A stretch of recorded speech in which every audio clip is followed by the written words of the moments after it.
Director, Merkos 302. Executive Producer, Rabbi Shlomi Naparstik. Producers, Rabbi Mendel Mintz, Rabbi Eli Newman. Event Coordinators, Rechel Korf, Musse Lowenthal. Advisory Board, Rabbi Shais Taub, Rabbi Shmuley Abtson, Rabbi Mendel Roskin, Rabbi Zalman Volovic, Rabbi Aaron Ginsberg, Rabbi Ephraim Mintz, Rabbi Simon Jacobson, Rabbi Moshe Kotlarsky, Chani Greenbaum, Yoli Stern of Stage Productions, Avi Deer Visuals, branding and design by Rabbi Schneer Cortez, Sha'amai Chain and the entire team at 321 Motion, Crown Heights Shmira, Yaakov Langer of Living L'Chaim, Base Rivka Schools, Rabbi Shalom Goldstein, Benny Wolf, Printing, Meshulam Rosenblatt, Mendy Smetana, VOD Printing. Thank you to our sponsors, Moromim Foundation, Yisrael Foundation, Machon Stam, the Cohen Family Foundation from Canada. To partner in events like these, please visit tutalts.com/partner.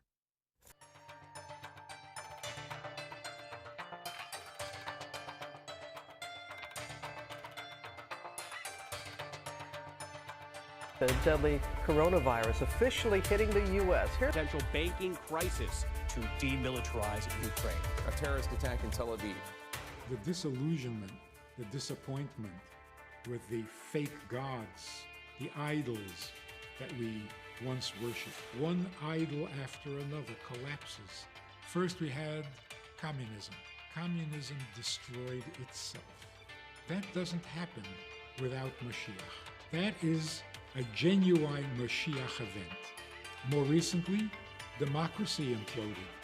Secularism is imploding. These are some pretty big gods, pretty big idols. Science has disappointed. Medicine, politics, money, all these things we once thought were true and real and reliable, gone. They're gone. Nobody fired at them, nobody shot them, nobody destroyed them, nobody even campaigned against them. It simply imploded.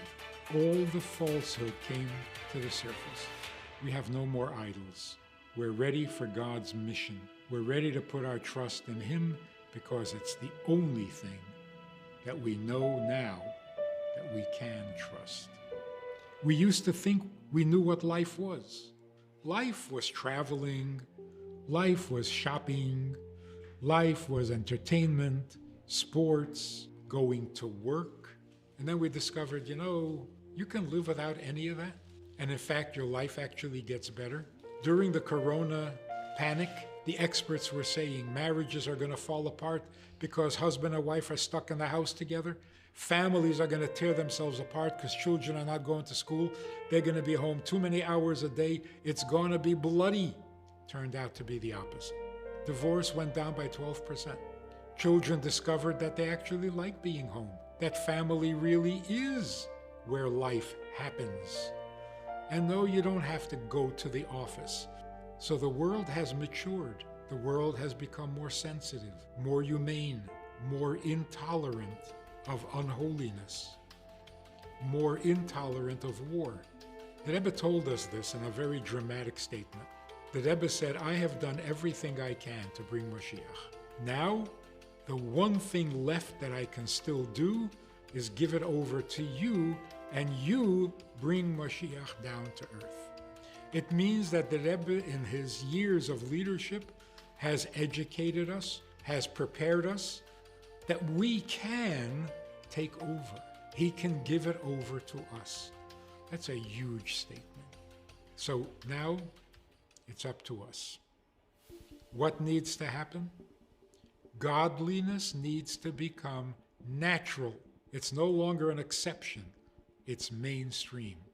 When the Rebbe announced in 1967 that we should have a tefillin campaign, we had no idea what that meant.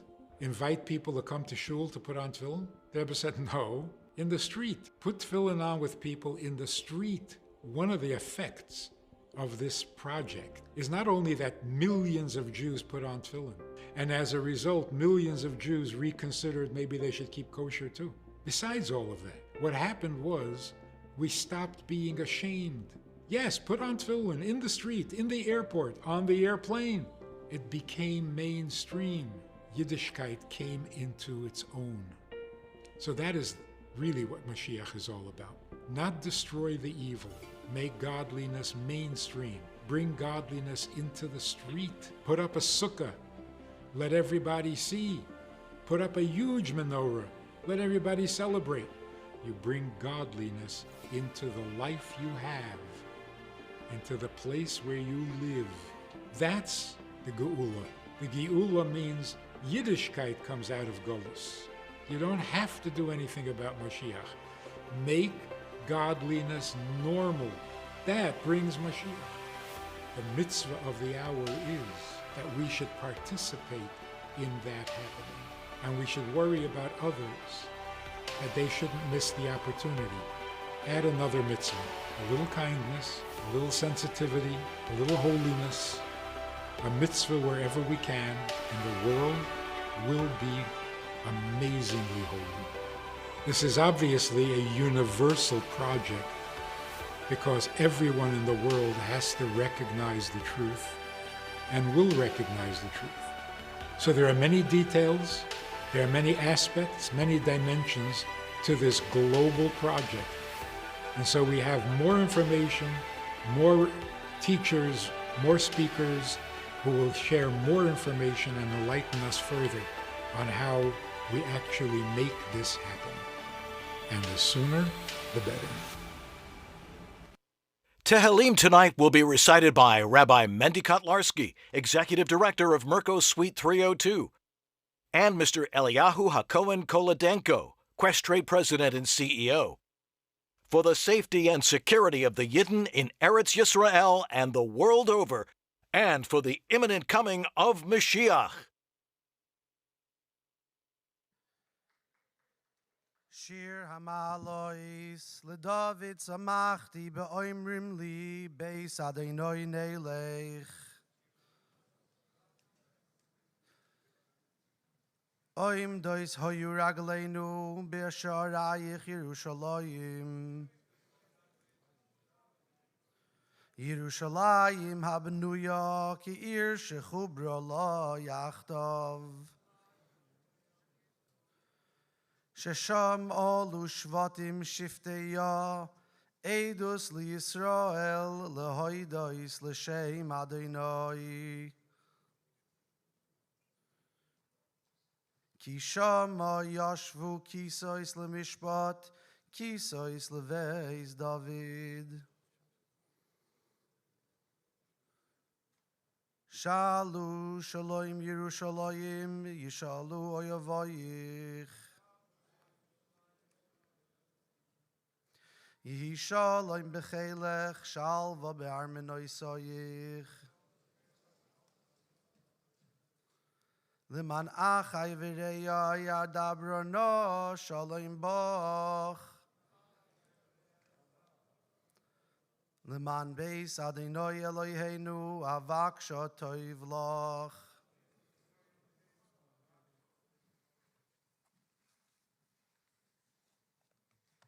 Shira Maila Selechen Asasi Eseini Hayoshvi B'Shamayim.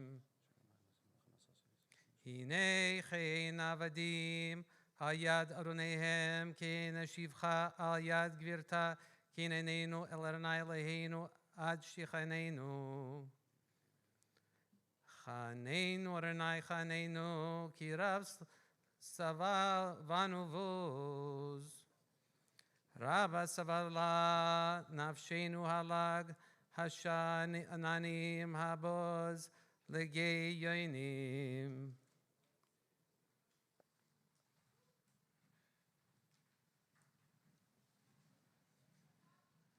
Please welcome Rabbi Moshe Kotlarsky, Vice Chairman of Merkos Li'inyonei Chinuch, Chairman of the Moshiach Office at Merkos Suite 302.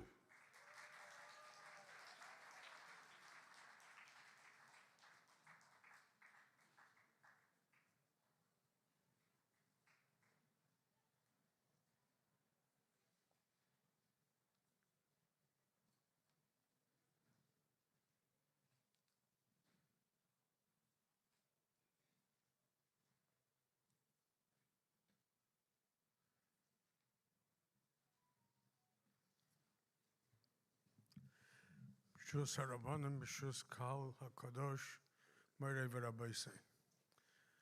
Ki meitzeischa me'eretz Mitzrayim arenu neflois. The Geula HaSida, the future Geula which we are in the midst of preparing, will be like the Geula of Mitzrayim. How so? We find a very, very interesting pasuk after the whole dialogue between Moshe Rabbeinu and the Eibishter and God. Who am I? Why should I go? Who are you? There's a burning bush. All of a sudden, we find a pasuk. God convinces Moshe, and it says, "Vayoshev Moshe el Yeser Chaisnei." Moshe went back to Yisro, his father-in-law, and he said, "Ashuvana erda Mitzrayim, I will return. I will go down to Mitzrayim, lirei shleimecha, to see the welfare of my brothers. Ha'edam chayim, are they still alive?" And Yisro basically says, "Go gesundheit." The question is asked, Moshe Rabbeinu, what are you saying? You just heard from God himself that they're alive. You're coming to your father-in-law, you're saying, are they alive? I have to see if they're alive. You heard from God they're alive. They're in bondage, they're hurting, slavery, terrible situation, but they're alive. What is Moshe telling Yisro? I have to see Ha'edam Chaim, are they still alive? So you could say, jokingly, I was speaking to somebody, so he says to me, he would go and tell him, I'm going to take the Jews out of Egypt. Yisro would say, are you crazy? I was one of his advisors. He's going to chop your block off. He'll make your head shorter. I need a husband for my tzipodel. I don't need somebody. I need somebody to take care of him. But we can't say that about Moshe Rabbeinu. What is Moshe Rabbeinu saying? He's saying, after 210 years of bondage, Ha'edam Chayim, is there still anatem adveikim b'Hashem Elokeichem Chayim? Do they still believe? Is there something that, is there still belief in God? And we find, Taka, that Moshe Rabbeinu stands up in the next parsha and he says, I'm going to take you out. I'm going to bring you to the land of milk and honey. The Jews should have been jumping for joy. God promised Avram, Yitzchak, and Yaakov, I'm taking you out of Goliyus. What's the reaction of the Jews? V'lo shamu Moshe, they didn't listen to Moshe. Why? Mikotzer ruach u'me'avoda kasha. Rashi says, what is kotzer ruach? They were short of breath. So you could imagine 600,000 Jews standing in a field, an 80-year-old Rebbe standing there with a long white beard saying, I'm going to take you out, and they're all going, ha, ha, ha, ha. 600,000 people breathing very heavy. How could anyone hear what Moshe Rabbeinu was saying? But that isn't what it says. It says, Mikotzer ruach, their mind was too short to understand spirituality. And this was the first thing that Moshe Rabbeinu had to do to bring into the world, was that spirituality. And we find in the next parsha, Pari says, Mi v'mi aholchem, who is going? So Moshe says, B'nareinu b'zkeneinu, with our youth and our elders, B'baneinu b'bneiseinu, with our sons and daughters, Tzeneinu b'kareinu, with our cattle. Shouldn't the first thing be with our sons and daughters? Shouldn't that be the first thing? No, he says, B'nareinu b'zkeneinu is a lesson to us. Moshe Rabbeinu is saying, when the youth, when our children, our grandchildren are holding the hands of their grandparents, are going in the same way that their forefathers went, Avram, Yitzchak, and Yaakov, then it's Chag Hashem Lanu. Then it is a festival for us. And until after Kriyas Yamsuf, that was when there was Vayaminu B'Hashemu B'Moshe Avdei. After all of the Makkos and everything comes many years later. There's a communist revolution, there's a Bolsheviks. The Frierdiker Rebbe has to work day and night, be imprisoned, be thrown down steps, so that to instill emunah, to keep that flame alive. And the Frierdiker Rebbe said the hardest thing for him was that he sent somebody on a shlichus, he was taken away the next day, never to be seen again. And a day later, he sent someone to replace him. And comes the Holocaust. 6 million of our best and brightest. Auschwitz, Dachau, Bergen-Belsen, Mauthausen. Tzaddikei Olam, the righteous of the generations. Hevel tinoike shel beis rabim shel hayadu chet, little children who knew no sin. Taken to the crematoriums. Today, Ani Mammon, they went singing, I believe, the 13 principles of faith. And comes 1950, the Frierdiker Rebbe passes on and goes on high, and the Rebbe takes over the leadership. And the Rebbe says in the first mimer, this is the Dovid Ashri, the 7th generation. This is the Dovid that is going to bring the Shechina down Lamata, that is going to end Goliyus. Set out on a mission then in the first mimer, Yud Shvat Tavshin Yud Aleph, that this is going to end Goliyus. And he went in to instill Emunah in Klal Yisrael. How many people threw away their tefillin after the Holocaust? How many people came to America, the gold in the Medina, and in the pursuit of the almighty dollar, gold in the streets, went to work on Shabbos and threw away all of the values that they had. And in this atmosphere, the Rebbe takes over the Nesias, takes over the leadership. And he says, we're going to end Goliyus. And what the Rebbe had to do was instill Emunah in Klal Yisrael. Instill Emunah and bring back that Emunah to Klal Yisrael. And what does he do? He starts sending out shluchim around the world, starts speaking, makes America shlichus, sends out Bochrim in 1947, already 46, to go out to the world to find that Jew. And comes Chof Ches Nissen, today's day, and the Rebbe says, I was standing right next to the Rebbe by that Sicha, and when the Rebbe started to speak about this, he started to shake. And he says, I did everything that I can. I'm giving it over to you. But then the Rebbe says, the last line, the Rebbe says, V'chi yiratzin. That should be 1, 2, 3 people that will sit down and are going to find an eitzah, what to do to bring Moshiach. And he said it has to be b'yofan hamiskabel,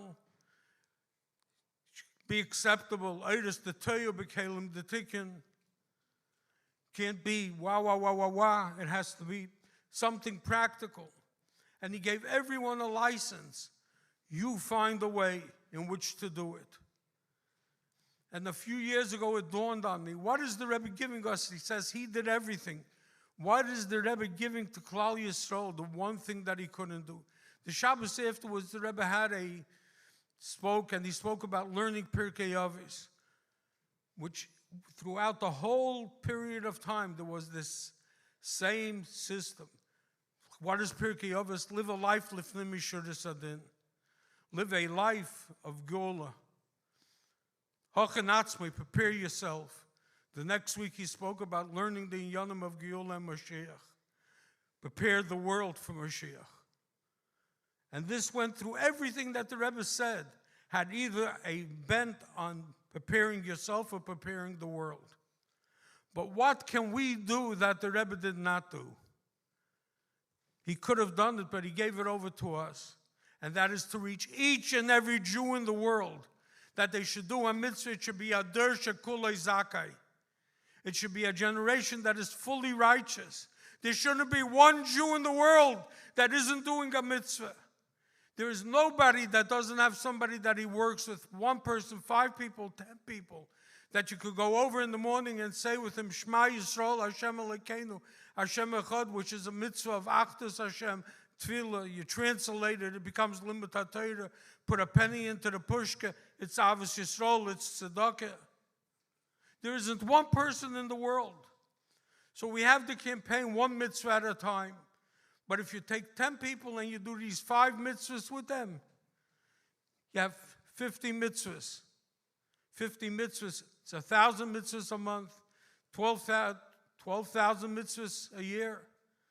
Within a year, if you have 5,000, 10,000, 20,000, 50,000 people doing it, there shouldn't be one Jew that shouldn't be doing a mitzvah.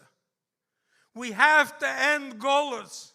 And the only way to do it is by reaching each and every Jew in the world. And this is what the Rebbe gave us. He says, I need foot soldiers. Not only Shluchim, every Jew, Kibbutz Bereich, jeder eine von euch, each and every one of you. Go out into the world, tell them Moshiach is ready to come. We just have to do the final things are also maybe also done. But it is up to us to bring home the Geula. There will be no Der Shmini. There won't be an eighth generation. The Der Shvi, which is us, will bring the Geula. The question is us waking up ourselves, waking up our friends. And it shouldn't become something that is stale, something that the Rebbe spoke about 30 years ago.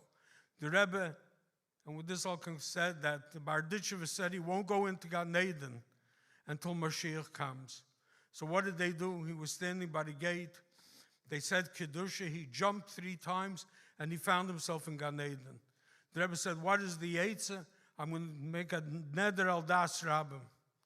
I will make a vow that I'm not going into Gan Eden until Moshiach comes. Now you have to understand, I don't know what's going on up there, where the Rebbe is, but wherever he is, all the Rabbeim are. I'm sure all the Tzaddikei Olam from all the generations are there. Give the Rebbe a present, 120 million mitzvahs, 240 million mitzvahs, 360 million mitzvahs. Could tell the Eibusha, look, it's 30 years almost since Gimel Tammuz. Look what Klal Yisrael is doing.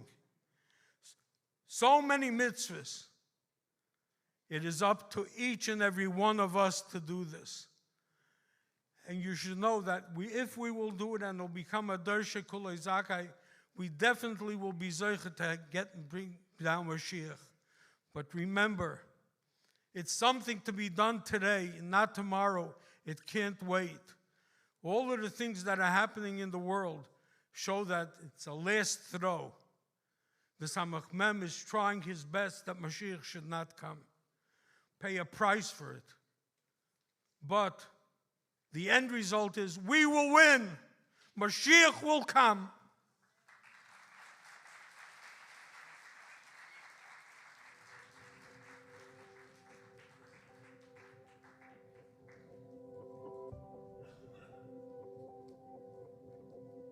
As long as Israel existed, the Arab states were always at a state of war. In the mid-60s, President Nasser, who was like the preeminent Arab leader of the time, was already making threats. And they kept calling for the extinction of Israel.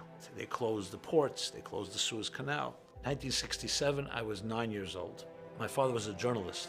I saw it through those eyes. I remember the radio was on all the time. I just remember a climate of a lot of crisis. So I remember as a kid, there was a parade in 1967, Lag Bomer parade, all the children were outside, and the Rebbe speaking, there are videos of it, very powerful. Alle Brüder und Schwestern, was geschehen sich in Eretz HaKodesh und Eretz Israel, stehen nicht in einer Lage, wo der Rebbe steht bei Schicksal und Schicksal seine Brüche und Atzloche und Yeshua. In a vergrößerte Moss, gedei sie sollen mal rauskommen und sie wollen mal rauskommen von dem itztigen Massel mit Hatzlache. He says that God protects us. There'll be peace in the land. Nesati Shalom Ba'aretz. We have to stand strong. There shouldn't be any fears and any concerns. So Israel decided to take a preemptive strike. Before they attacked them, Israel attacked the Arab countries on all fronts, and miraculously won the war in 6 days. Israel tripled after the 6-day war size, won in a completely miraculous way. The 6-day war represented not just that we survived World War II, that the country where the Jews have now established a homeland is going to succeed. So I think it was a first epiphany that not just we got out of the Holocaust, that we are going to be a very strong country. It gave that confidence that from here on, we are not going to be victims anymore. And that affected the whole consciousness of Jews everywhere. And indeed, we saw that the Rebbe was correct. As much as some were doomsday scenarios, it ended up being miraculous, almost no casualties. And that was what the headline everybody knows. But something deeper was going on. You know, the Rebbe as a true leader looked at the big picture and saw the events as being more than just, okay, a war, we've won miraculously, let's move on. He saw it as a spiritual wake-up call. He called it exactly that. And he really called on all of us to do whatever we can to capitalize on it. People everywhere were seeking. People everywhere were interested. Give them what they're looking for. Teach them the beauty of Judaism, of Torah, of mitzvahs. Right then, the Rebbe started the Tefillin campaign, even before 6-Day War, quoting a verse, your enemies will see Tefillin on you, they'll be afraid. So he said, this is a perfect time to make sure every soldier puts on Tefillin. So in Israel began a massive campaign to have soldiers putting on Tefillin. And then slowly, very much corresponding to events in Israel, the Rebbe began different programs and campaigns, essentially using this as a catalyst, because it's not just about awakening, and now what? Judaism comes down to actions, comes down to deeds. So it was clearly he was turning this into a global movement. Talk about mitzvah tanks. It's a phenomenon you didn't see in the time of the Alter Rebbe, you didn't see in the time of the Friedrich Rebbe, the previous Rebbe. But in our time, where you could do this, you can go to the city of Manhattan or other cities and blare music and attract people and get them off the street and put on film. It's a method. And the Rebbe used a contemporary method to reach people that would never have been reached. You'd never be able to get to them in their office. But they go to a lunch break, you can get them.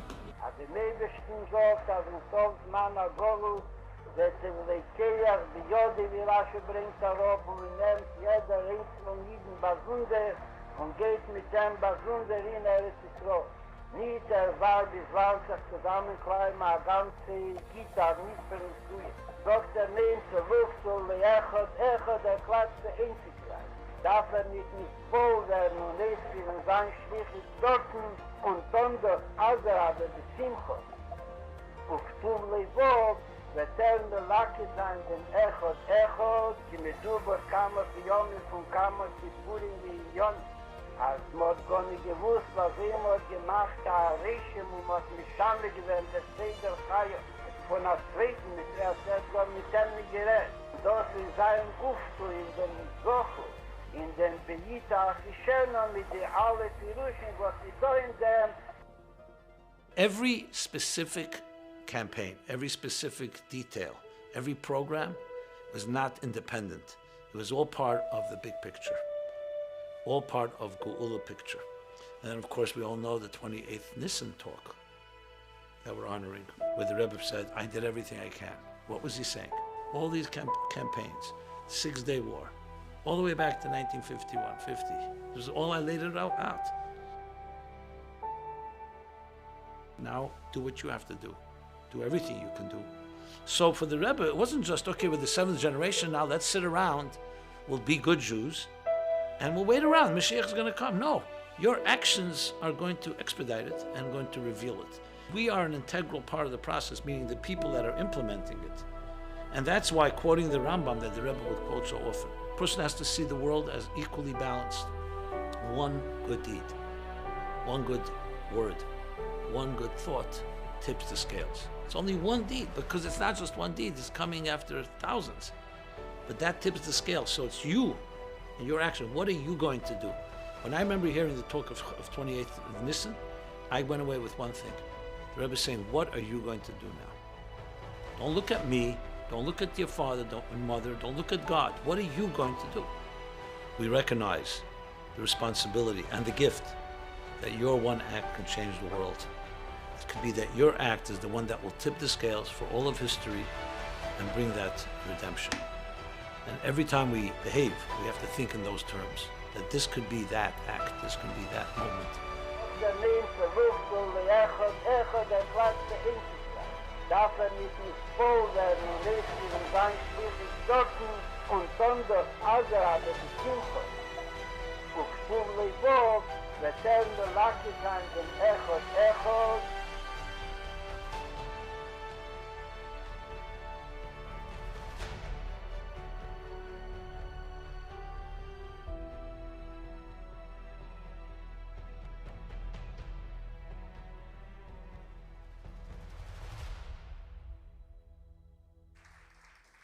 $2,500 years ago, the prophet Yeshaya talks about what will happen in the end of times. The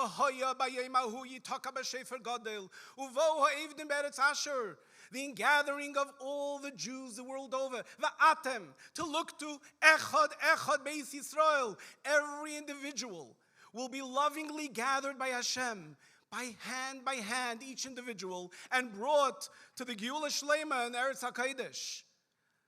This week, hundreds of thousands of Yidden throughout the entire world will be concluding the 42nd cycle of learning the Rambam, the 14th cycle of studying the Rambam one chapter a day. In his final halacha, the Rambam concludes his entire Sefer Mishnah Torah, Uba Yazman, what will happen in the end of times. And he talks about the ingathering of the exiles, that Moshiach Yekabetz Nidchei Yisrael. He will gather all the Yidden.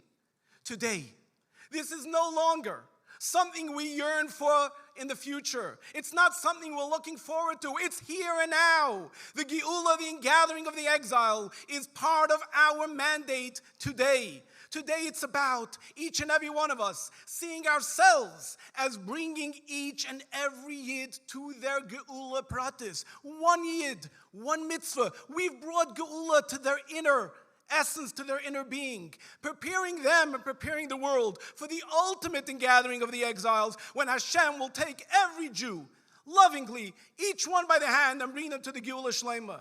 But really, can we understand how one interaction can be so meaningful, so powerful? Can one mitzvah have that great of an impact, preparing the entire world for Geula?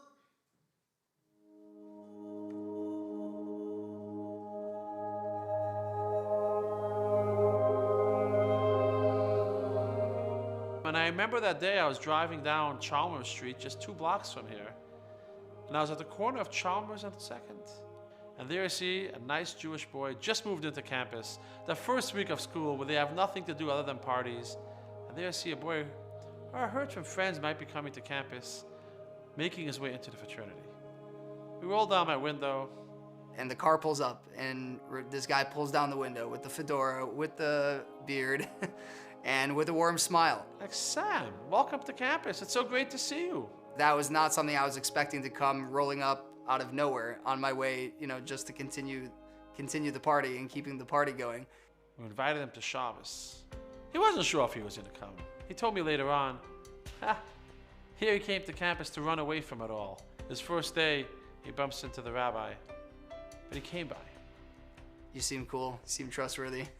I definitely am open and interested in coming by and experiencing Shabbos with you and seeing what you're all about. What's up, boy? I might have gone to Jewish schools. Might have gone to Jewish high school. Might have gone to yeshiva in Israel. But he told me that Friday night he came by and he stayed after dinner to Farbrengen. Farbrengen till 3 o'clock in the morning. I didn't leave his house that Friday night. I slept on the couch. We had such a good time. And I stayed up all night with him, picking his brain and singing with him, and the energy was great. My impression of Judaism was never, let's get rowdy, let's have fun. It was always like, this is boring, let's go home. So this was something new to me, something refreshing to me. I really enjoyed it. Fell asleep on the couch, woke up for davening.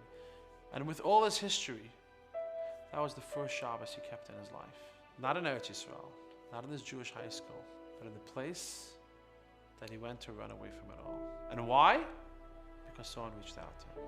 Echad, one student, one invitation, one experience, and he's been keeping Shabbos since.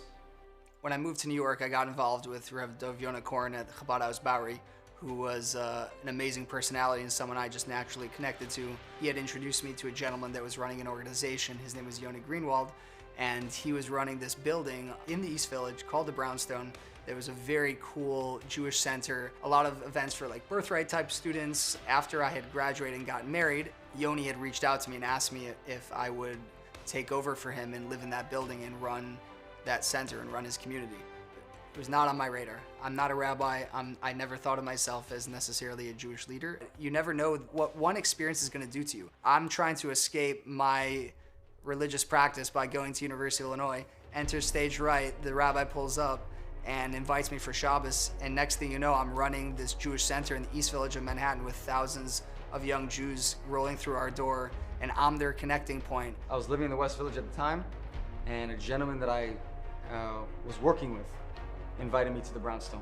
And I remember I showed up to the Brownstone. It was this beautiful 4-story building in a great location, and we went up to the 2nd floor, which is the Brownstone's sort of like one of their event areas. And there was one extremely long Shabbat table, had about 75 people there, call it. So at that Shabbat meal is when I met Sam. And Sam has this amazing presence. He has this amazing first impression. He's very gracious, he's very positive. Thanked me for hosting him at the Brownstone. I thanked him for being there and started showing up at more of our events, and I started to get to know him. I realized that Isaac just kept coming back. He kept looking for more. I've had an opportunity to now be part of a Jewish organization's board where we're inviting more Jews to come and get more involved. I've grown in my Judaism many times because of him. He's hosted me personally in his home. I've gone to synagogue with him. He was actually one of the guys that told me about a Jewish advocacy class that was hosted on the second floor of his organization, the Brownstone. And I attended that class, and I could confidently say that I would not be living in Israel now if it wasn't for what I learned in that class. So this is just another example of second, third, fourth degree effects of one mitzvah or one human just having an impact on someone, just like the way Sam had an impact on me. Isaac got involved through Sam's work. Sam got involved through that interaction that we had on the street corner. Now Isaac's involved in trying to get others involved. It doesn't end. Something that starts in Champaign, Illinois, of Reb Dovid, bringing me out of the frat house and into the Chabad house. It was kind of something that was meant to happen so that I could run the Brownstone and connect with Isaac. That one Shabbos meal was something that completely changed the whole direction of my life. That impacted me to then impact other Jews and try and get them to come to the Brownstone. Then they brought their friends. It's a total trickle effect. Every mitzvah of every size by every and any Jew is preparing the world for Moshiach. The value of every single yid. Us doing our mitzvah, our one little contribution, however small it might be, it's not small, it's huge. You could do this too. You are Sam. You are Isaac. You are Dovid. It's your script. It's just one Shabbos. Just one person. One mitzvah. One moment. And you could change the world and bring Moshiach.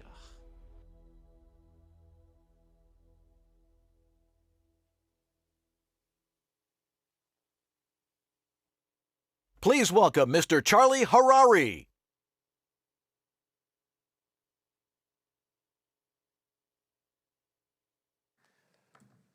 You stand here today and you hear all the stories of the Rebbe, all the opportunities, all the work that we've been done. And you kind of ask yourself, what are we missing? Why isn't it here yet? How much longer? It feels like it should have come. It feels like there's something blocking Moshiach, Geula, what we're searching for, what we want. What is it that's getting in our way of accomplishing this incredible goal of bringing Geula? So I want to share with you a story. I began my life as a corporate lawyer. And the way it works in the big firms is that you start off as an intern. And in your year of interning, you rotate different departments and you get to see different parts of the firm. Ultimately, they're checking you out, you're checking out which departments you are, so you know what to choose when you come back as a full-time lawyer. So it was around 2002. This was the time, if you remember, of the dot-com craze. People were starting dot-com companies.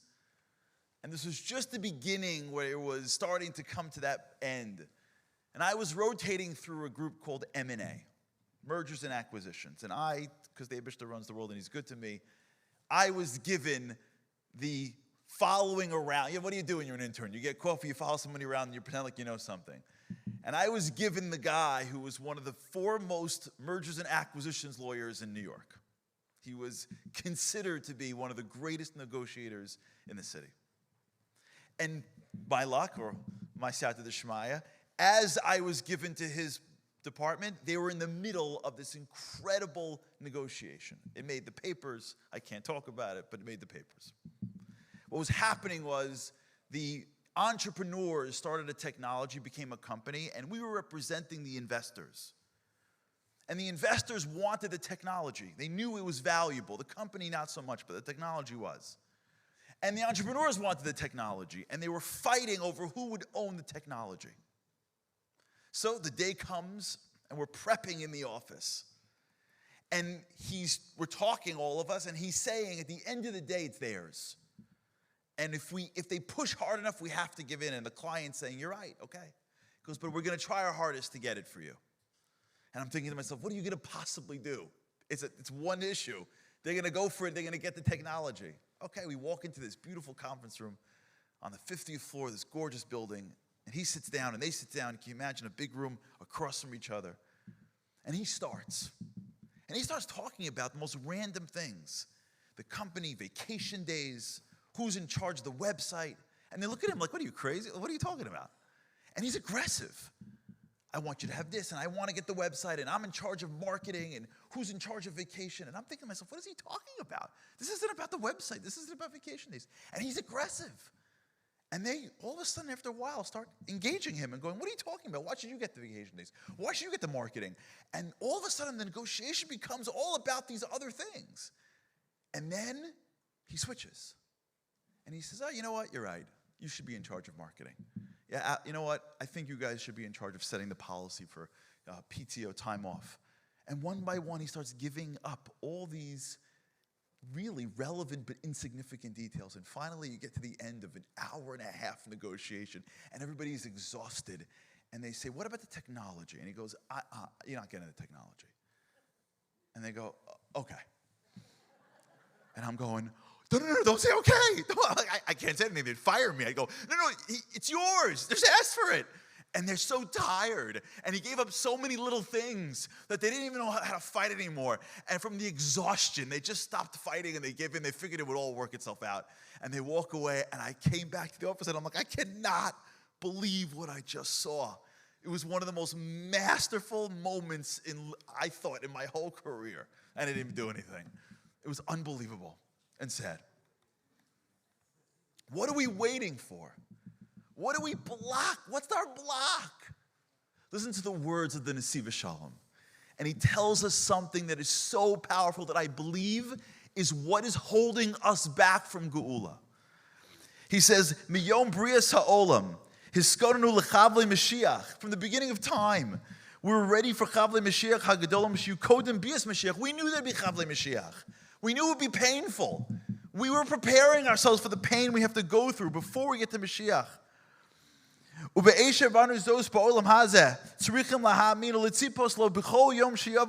we have to believe he's coming. After we've already gone through Chavle Mashiach. We are now, Nesiv Shalom says, we've already gone through Chavle Mashiach. We just survived. We went through the Holocaust and pogroms and crusades. We're ready for it now. Rak is one thing that's missing. HaKadosh Baruch Hu kiviyachol mamtim lezoy sheklal Yisrael yekayim tzipisi liyeshua. We've already earned Mashiach. There's one thing left. We have to need it. We have to want it.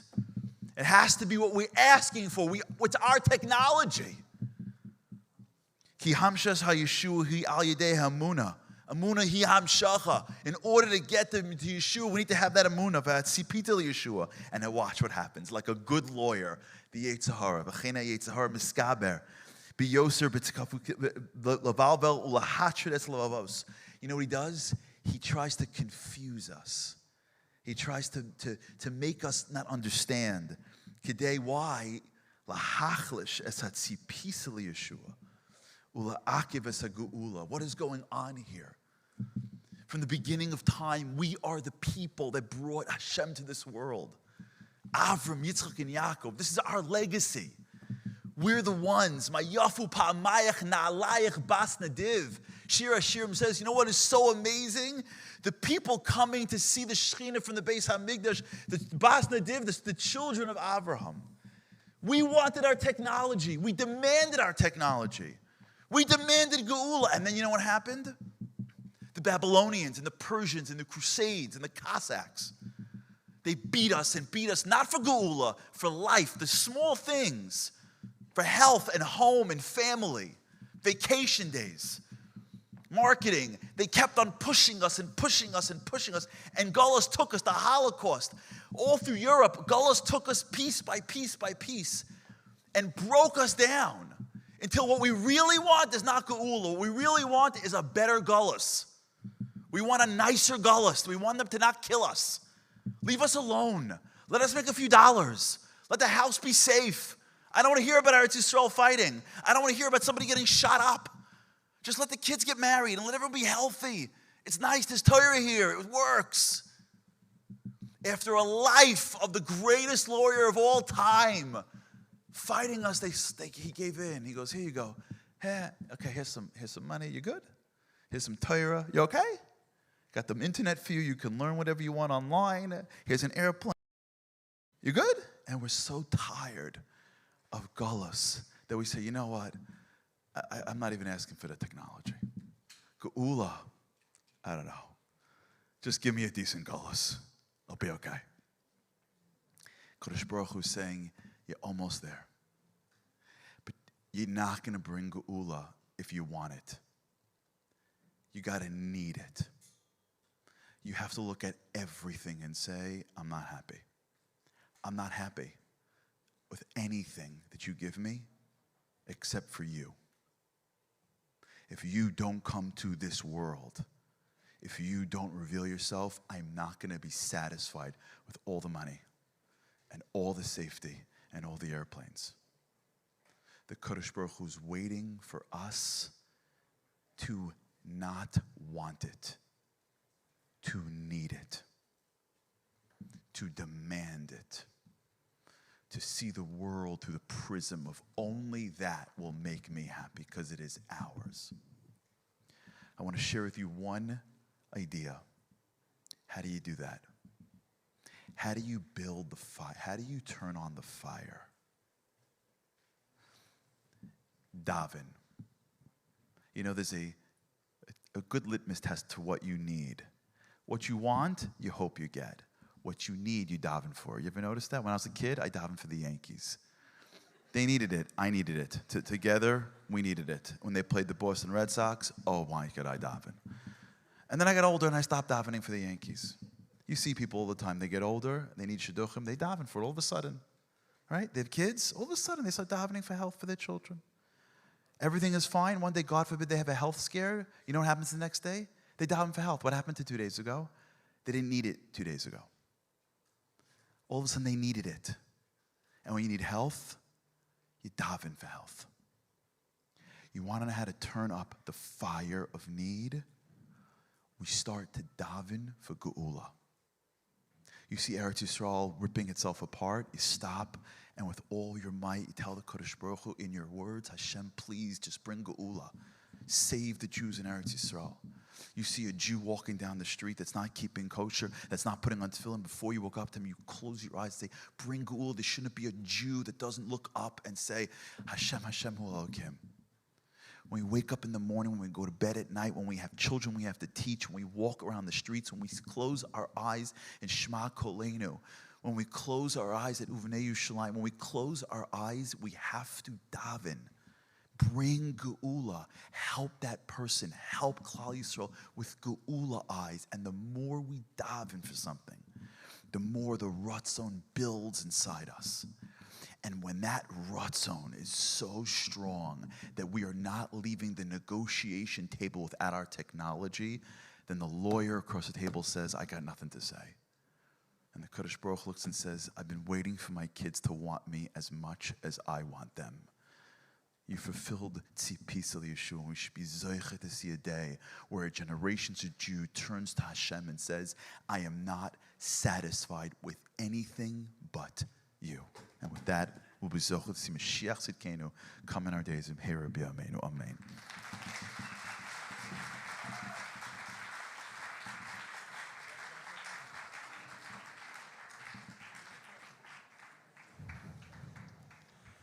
Yifrach b'yom of tzadik v'rov shalom ad liyoreya.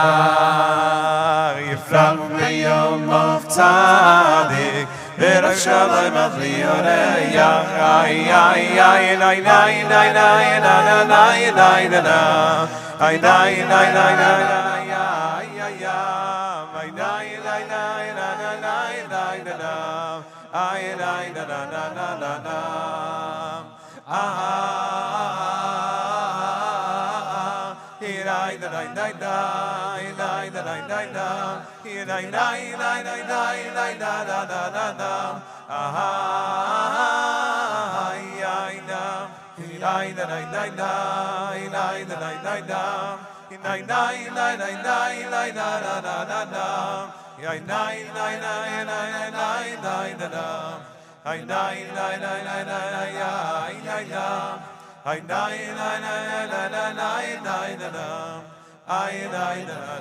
na, na.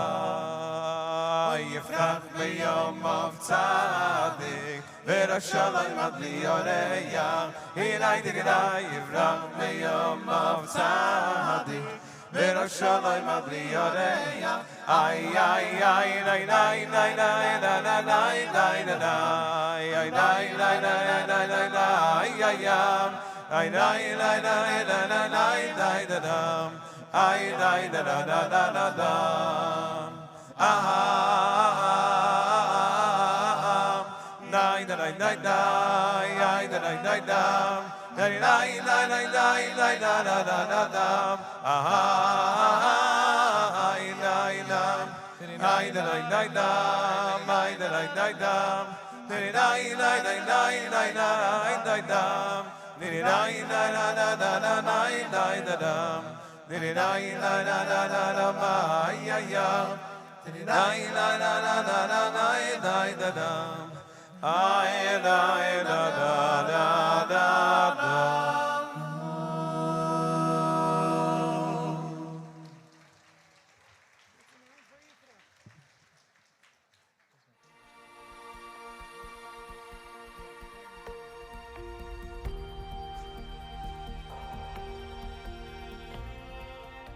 My very first experience with Chabad was in the Virgin Islands, of all places. It was Hanukkah time, and I was on a cruise with my family. And we had gotten off the cruise, and at the front of the cruise ship were these young men, and they were handing out Hanukkah menorahs. And my father had taken one from the boys, and he went to go reach inside of his pocket to go pay for it.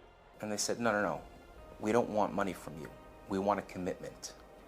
What's the commitment? You must promise to light the menorah with your children every night till the end of Hanukkah.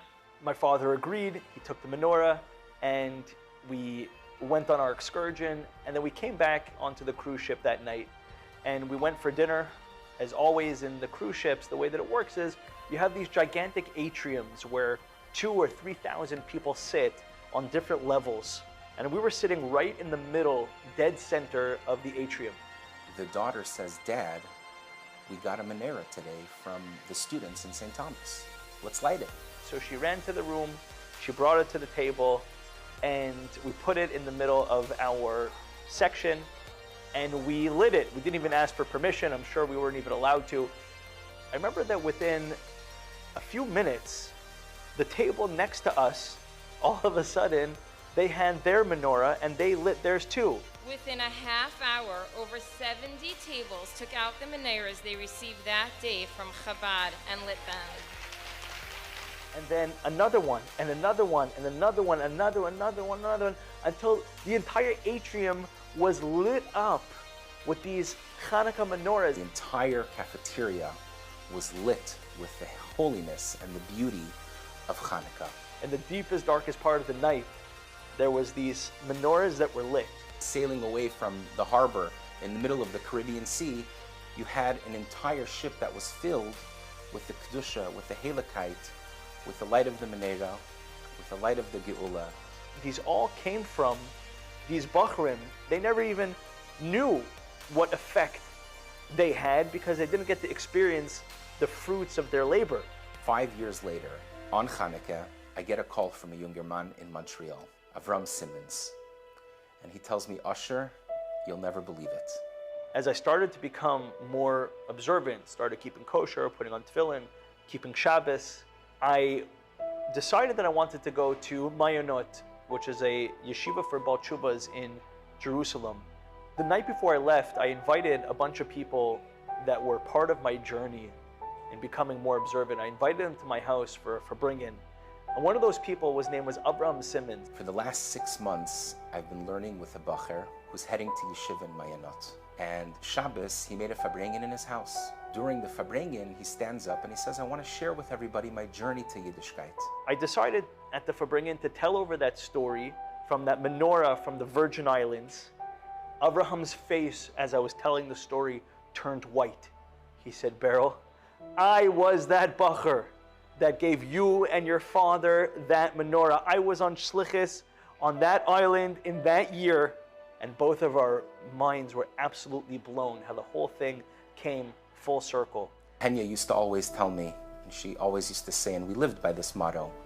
The Rebbe taught us all not just to build an institution, a big center, or only to care about our balabatim, but rather to build Klal Yisrael, a lummi, each of us in our shtetlach, one by one, and thereby the entire Jewish world. We're here to build the Jewish world.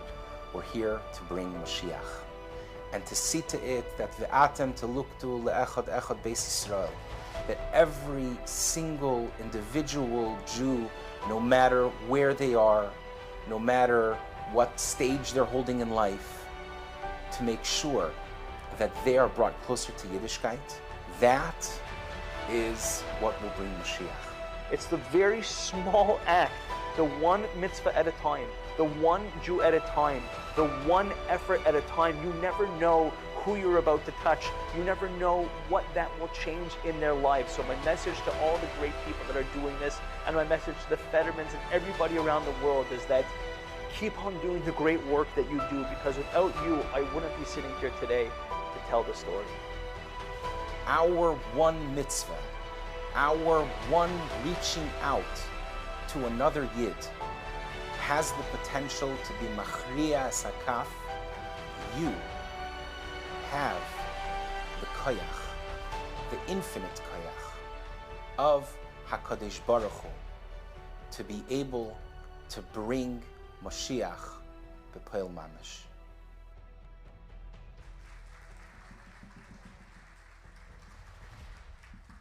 So each and every one of us can and must be a Reb Dovid, a Sam, an Isaac, a Reb Asher or a Berel.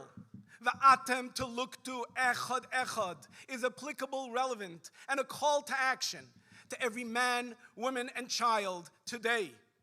For the rabbi, oh, that fellow in my community, why bother? He never shows up. He never put on tefillin. Who will be his redeemer if not I? I have to see he is that one echad in my community. He is my mission to ignite his soul and bring geula pratis to him. For the parents, echad echad, each and every one of our children will be empowered to recognize they matter. Every one of their mitzvahs is of global importance, and so is their influence on their friends and neighbors. The highlight of our week will be Friday night at the Shabbos table, where every member of the family, Tati, Mami, Chaim, and Suri, are all sharing their wonderful experiences. How did I advance myself and the world around me, one mitzvah, one individual, to bring Moshiach sooner? Every day we wake up in the morning, our Moidani is infused with the perspective, today is the day. Moshiach will be here and I will greet him. Can we imagine what that day will look like? Our meaningful relationships, our davening, our mitzvahs, our passion, and our recognition that every interaction is of global importance. For the businessman, I will bring my tefillin to my office. I will have a pushkin, a central place in my office, so I can have an opportunity to share mitzvahs with everyone, all my customers, vendors, and clients. So it is also applicable to those of us who have any power of influence. Today, this week, we will all be beginning a new cycle in the Rambam. It's an opportunity for every man, woman, and child to join a daily schedule of learning, thereby having the opportunity to complete the entire Torah, Kol HaTorah Kula. It's important for all of us to join the initiative and see how many people can I share this initiative. Men, women, and children have their own cycle of learning in which they can complete the entire Torah. And finally, we have an opportunity, a milestone in our life, a simcha, an opportunity, a birthday. Let's take the opportunity, in addition to preparing a wonderful simcha, to see that this will also empower people with more and more mitzvahs. Take on a mitzvah chain campaign. Join onemitzvah.com, in which you will have the opportunity to create an initiative where many people will so much want to join your simcha by taking on another mitzvah. Together, each and every one of us will recognize echad is our mandate. We will do it as an individual. We will do it collectively. We will transform the world and bring about the ultimate va'atem to look to echad. Hashem will take every yid, bring them to the Geula Shlema. Take it from Miyad.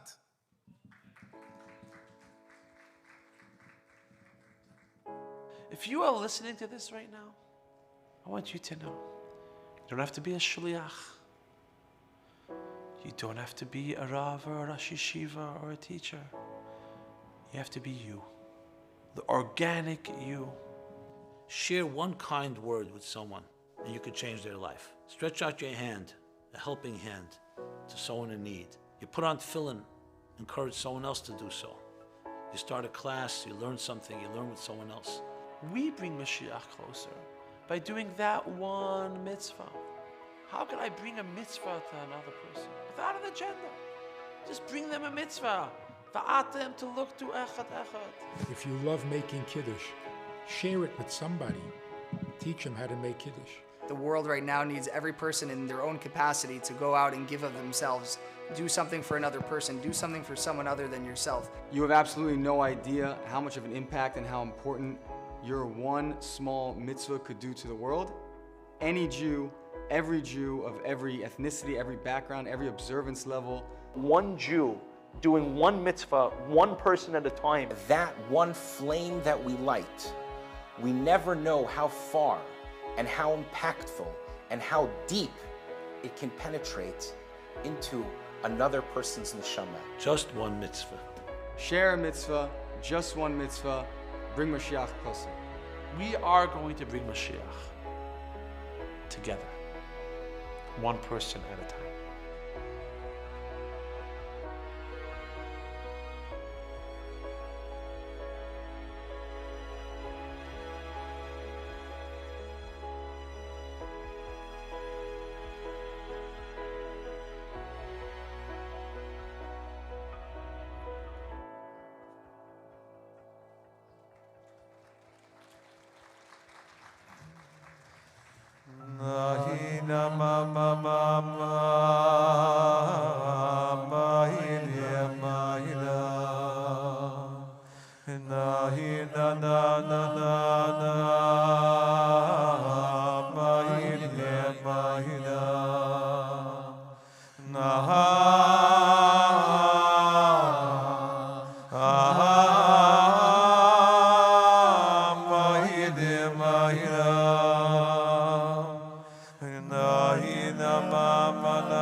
Divrei tzadikim kayom and load.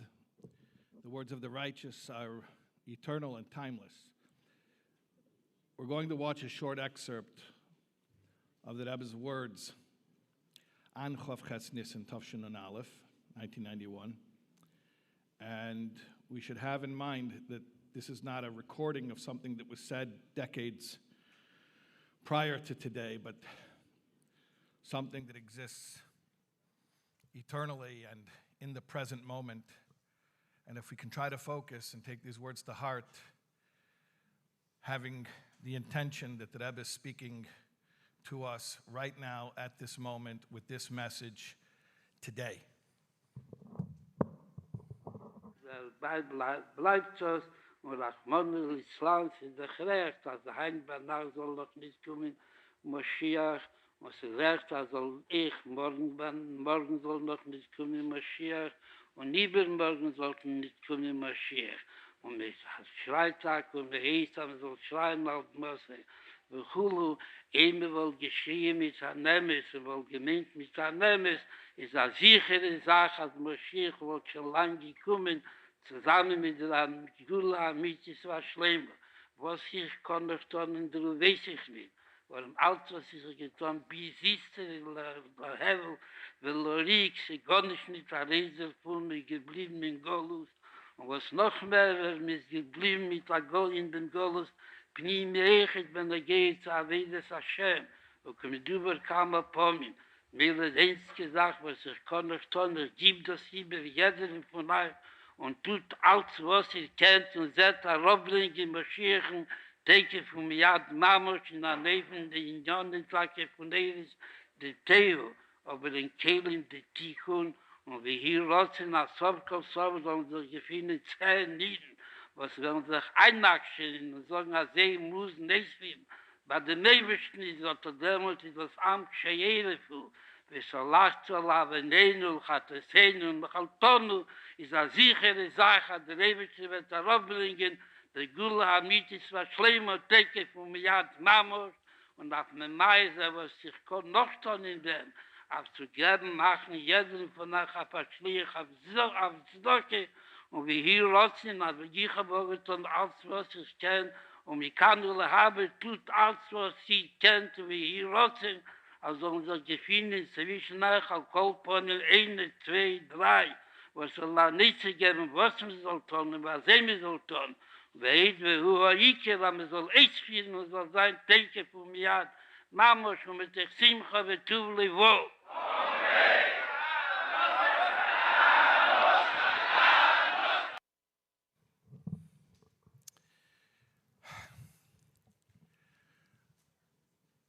So I was told this is the Farbrengen. So I will do away with the typical formalities, in spite of the fact that I'm seated with Choshev Rabbanim, and we'll just sit like Chassidim at a Farbrengen, and I'll just share informal words. I don't think anyone can watch that video and not be deeply moved by the Rebbe's tone, the Rebbe's emotion. It's intense to watch, and indeed, people who were there, very few people were there. It was not such a big crowd at the time, but those who were there were taken aback. You might even say many were disturbed. What does the Rebbe mean? What are the implications of the Rebbe saying that he's done everything he can? Personally, I can tell you that I was only very, not only I wasn't there, I mean, I'm from Chicago, I didn't grow up in Crown Heights, and I was only very tangentially aware of what was going on. It wasn't, you know, Charlie mentioned earlier, I love Charlie, by the way, he mentioned davening for the Yankees. Yeah, Charlie's still here? Okay. So when he said he used to daven for the Yankees, I thought to myself, in the spring of 1991, when this Sikha, when the Rebbe spoke these words, I can tell you, and I'm not proud of this, but it's just a reality, it was more on my radar that the Bulls were headed toward the playoffs in their first championship of their three-peat. That was more on my radar than the fact that the Rebbe said what he said on Chav Ches Nissen Tavshin Aleph. And for whatever it's worth, I will tell you that today, the fact that Moshiach is more important to me in my life than Michael Jordan, lahavdil, is probably one of the miracles of the Lubavitcher Rebbe. Just personally, you're looking at one. And with each passing year, the message of that day becomes more resonant and more urgent and more meaningful to me. I'm just speaking, I said, we're just speaking personally here. This is not a speech. I don't have notes. The paper here is actually, it's a printout of the Farbrengen. This is actually the Mugedike Sikha, the edited version. It's 5 pages of the Sikha that the Rebbe spoke. And as the time goes by, the words become more and more relevant to me. So what was the Rebbe saying? You see this video, you see that Rebbe is clearly impassioned about what he's saying. It's clearly a very serious thing that Rebbe is saying. But I think there's a lot of misunderstanding, and I want to clear it up, or attempt to clear it up. And this is just one person's opinion, for whatever it's worth. I'm not the arbiter, the official interpreter of Chabad or what the Rebbe meant. I'm just telling you what I understand. When you watch the video, it seems like, well, it's clear that Rebbe is saying that he attempted to do something. He had a goal. He didn't accomplish that goal. In fact, the Rebbe says very harsh words I don't even want to repeat about how he feels about his level of accomplishment. He basically says, I didn't accomplish anything. But the question is, what was that goal? And I think a lot of times people think that Rebbe said, I tried to bring Moshiach, I couldn't bring Moshiach, now you do it. And that's not exactly what the Rebbe said. And in the Mugadik Sicha, meaning the edited talk that the Rebbe himself personally edited meticulously, the words become more clear, what the Rebbe actually said. Lest you think that this was a moment of frustration and the Rebbe just said something in the heat of the moment, chas v'shalom, not that the Rebbe would speak that way, but even if you thought that, the Rebbe had time afterwards to sit down and to review the transcript and to edit it meticulously and to make it say exactly what the Rebbe wanted to say before it went to print.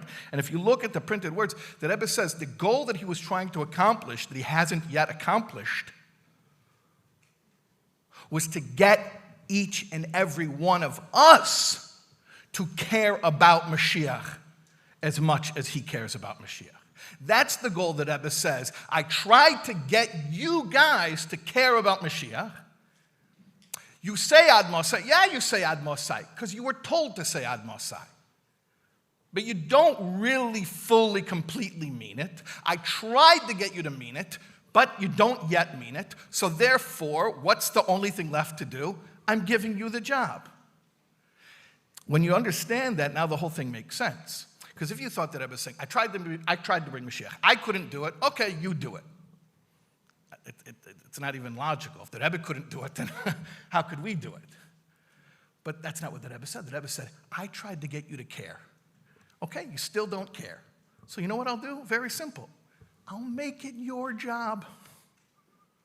Now you'll care. Or eventually you'll grow into it. You'll come to care because no one else is going to alleviate you of this responsibility. The buck stops here. You are the one that has to care.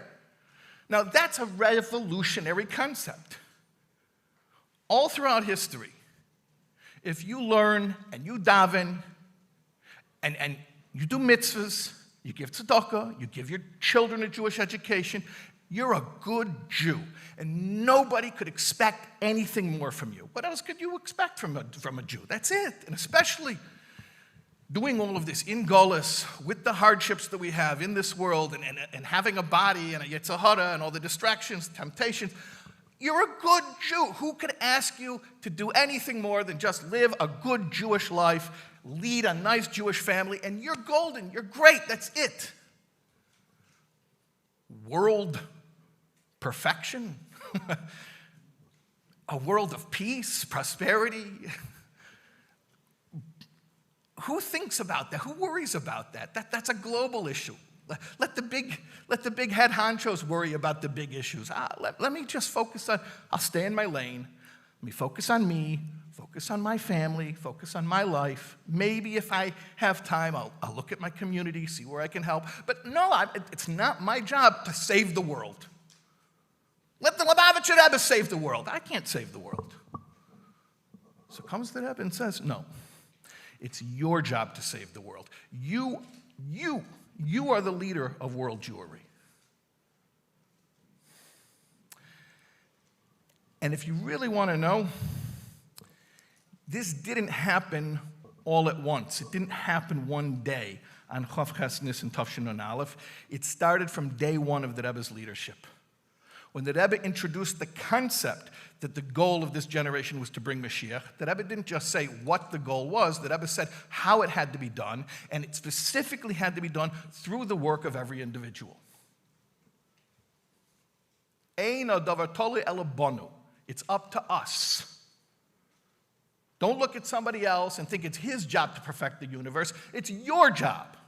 Bishvili nivra ha'olam. You know how the Rebbe explained that. Not just the world was created for my sake. Ha'olam, the world, means also ha'helam, the concealment. That the tzimtzum harishon, the divine concealment, was created because of me. It's my job, it's my personal mission and nobody else's to remove the concealment that hides the creation, that hides the creator from the creation, that doesn't allow us to see godliness in an open and a revealed way. My job, no one else's job.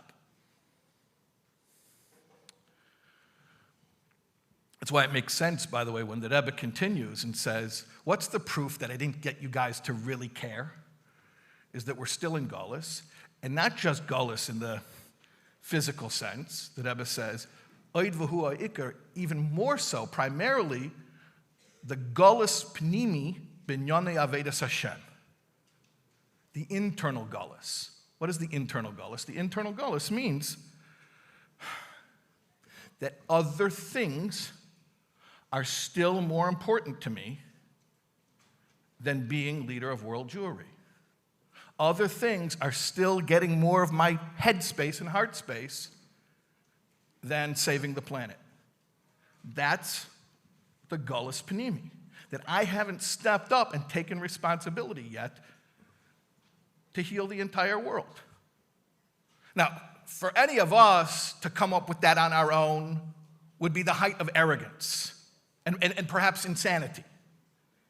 But we didn't come up with this. In fact, we didn't want it. The Rebbe put it on us and identified us as having this mission and said, you've got to be the man or the woman.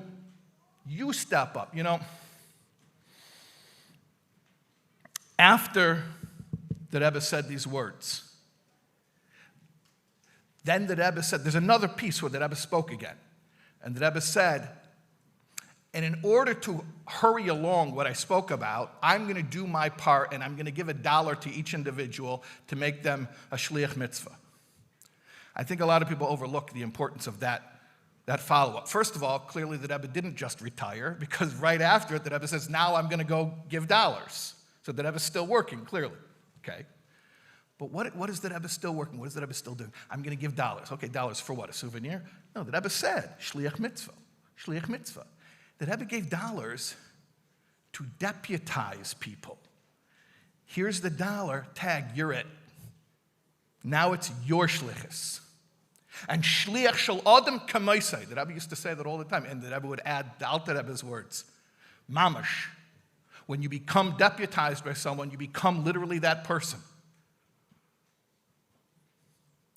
The Rebbe even said that the gematria of shliach plus 10, which is the eser koiches and nefesh, the soul powers, our intellect, our emotions, is the gematria of Moshiach. So shliach, each individual emissary, and every Jew is an emissary of Hashem, plus their 10 soul powers when they're completely engaged intellectually and emotionally, they are Moshiach. Or like the Rebbe brought, the Mo'er Einayim, the Chernobyl Rebbe used to say, that the Yechida Sheben Nefesh, the core essence of every Jew, is the Nitzutz Shel Mashiach, is the spark of Mashiach that's in every individual one of us. So this was the Rebbe's project. The Rebbe's project was not to bring Mashiach, but to get us to take up the task, the responsibility, the mission, the calling, that we individually, each one of us, have to be the one to bring Mashiach.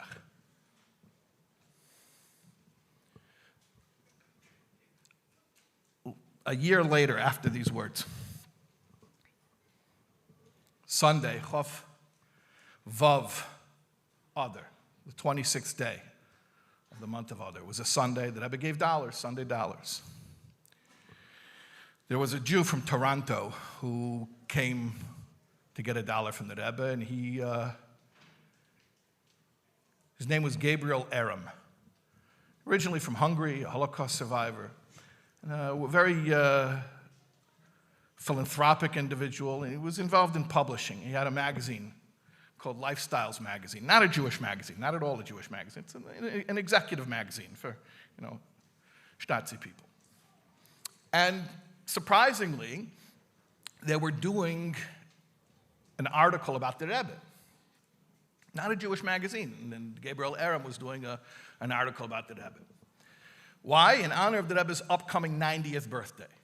The Rebbe's birthday, Yud Aleph Nisan, so this was Tov Shin Nun Beis, was, like I said, the 26th of Adar, so you're talking about a little over 2 weeks later would be the Rebbe's 90th birthday. So they had an article coming out for the Rebbe's 90th birthday. So Gabriel Aram comes to get dollars from the Rebbe and says, we have this upcoming article. We'd like to include a quote, a statement from the Rebbe. So what is the Rebbe's statement in honor of his 90th birthday? The Rebbe says, it's in English. You could watch it. It's on video. It's in English. The Rebbe says, 90, right? The Rebbe is turning 90. 90 is tzaddik, right? In Hebrew, each letter has a gematria, a numerical value. So 90 is tzaddik. And this is an indication that every single Jew can be a tzaddik. See what happened? This Jew comes and says, Rebbe, we want to make an article about the Rebbe. We want to pay tribute to the Rebbe. We want to talk about the greatness of the Rebbe. And the Rebbe flips it on him. No, it's not about me. It's about you. I'm the tzaddik? No. You're the tzaddik. Each and every one of you is the tzaddik. It wasn't a one-time thing, by the way. Before this Sikha that we watched, earlier that year, Hashayna Rabbah, last night of Sukkot, the Rebbe said that every single Jew has the title of Rebbe. You can go look it up. Jeder Yid hat die Koyach v'espashtus von Titul Admur. Every Jew today has the power that is invested by having the title of Admur, Rebbe. So if you thought until now you're going to just have your life and have your Gashmias and have your Ruchnias and be a good Jew and that's enough, and at the end of it all, after 120, you'll have a nice Gan Eden. No, I'm sorry. You don't have such a luxury. You are the leader of world Jewry. We're all waiting for you. Step up. It's not the Rebbe's job. It's your job. You look to your left, you look to your right. No, the buck stops here. It's your job. You're the tzaddik. You're the Rebbe. And that was the revolution. So what does that mean? These are lofty words. Practically speaking, it means that Moshiach is deeply personal. That when I think of my life, when I think of my story, each one of us has a story. Each one of us was born into a particular family at a particular time, had a particular upbringing. We went through different challenges. We had good times. We had hard times. You know your story. When you think about your story and the story of the entire universe are one story. And they have one destiny. And your fulfillment, your accomplishment as an individual is the exact same idea as the perfection of the entire universe. In fact, the entire Seder Ishtalshus, because Moshiach isn't just for the physical world, Moshiach is for every olam. So your entire life is about the perfection of all the olamais. Is that grandiose? Yeah, it's grandiose, but we didn't think of it. The Rebbe revealed it about us. The Rebbe told us who we really are. We thought we were schleppers. The Rebbe revealed that we are kings. We are leaders. We care for the entire universe. And just like the Rebbe showed us what is a true leader is somebody who can't rest until everybody else feels what he feels and cares for what he cares for and knows what he knows. So the Rebbe modeled for us what it means to step into our own royalty and our own kingship, our own leadership. It's to care about the fact that there's a world of people who need to know the truth. Now that could be on many levels. It could be you meet a Jew who doesn't even know about basic mitzvah observance. So surely it's obvious then what message you need to bring to such a Jew. But it could be an observant Jew who still thinks that you live and you learn and you daven, you do mitzvahs, and you give a little tzedakah, or even a lot of tzedakah, and you have a nice Jewish home, and that's it. Who could ask for more? And you have to explain to this Jew, we're waiting for you. The world is waiting for you to step into the spotlight and to take responsibility and come up with your plan. How are you going to perfect the universe? Don't tell me about your Gan Eden. Like Rabbi Kotlarsky said earlier tonight, that Levi Yitzchak Berditchever said that he's not going to go into Gan Eden because he's going to wait to bring Moshiach for the rest of us down here. And that's what all the tzaddikim always pledged. That's what they always cared. They didn't want their own paradise, their own reward. They wanted to make it good down here. Okay, tzaddik. I'm talking to you, tzaddik. You don't care about a good life in this world or even a good life in the next world. All you care about and all you will be content with is the perfection of the universe that is readily apparent and obvious for every single person to see. All flesh will see, everyone will see. It will become empirically evident and obvious. Even science will prove that there's nothing but godliness. And you will not be content until you make that a reality. So step up, own it. It's who you are. It's your destiny. Be real, be you. Be true to yourself.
A little while ago, Charlie was talking about the mitzvah, Tzipis Yeshua.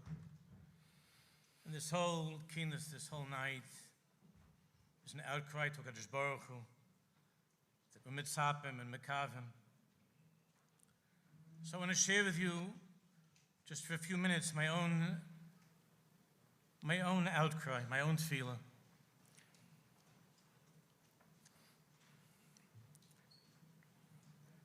The Hilgetriska Magid Schusi Yeleinu. There came a time in his life where every single talk that he gave, every single pasuk that he opened up to in Chumash, he was saying all kinds of remozim, hints, gematrias, Rosh Tevis about Moshiach. Everything was Moshiach. Everything was Geula. And his heilige brother, Rabbi Yitzchak from Square, asked him, what is going on? What's happening? And the Triska Maggid said, what can I do? Every single time I open the Chumash and I look inside, every single time I look inside, every single pasuk that I open up to,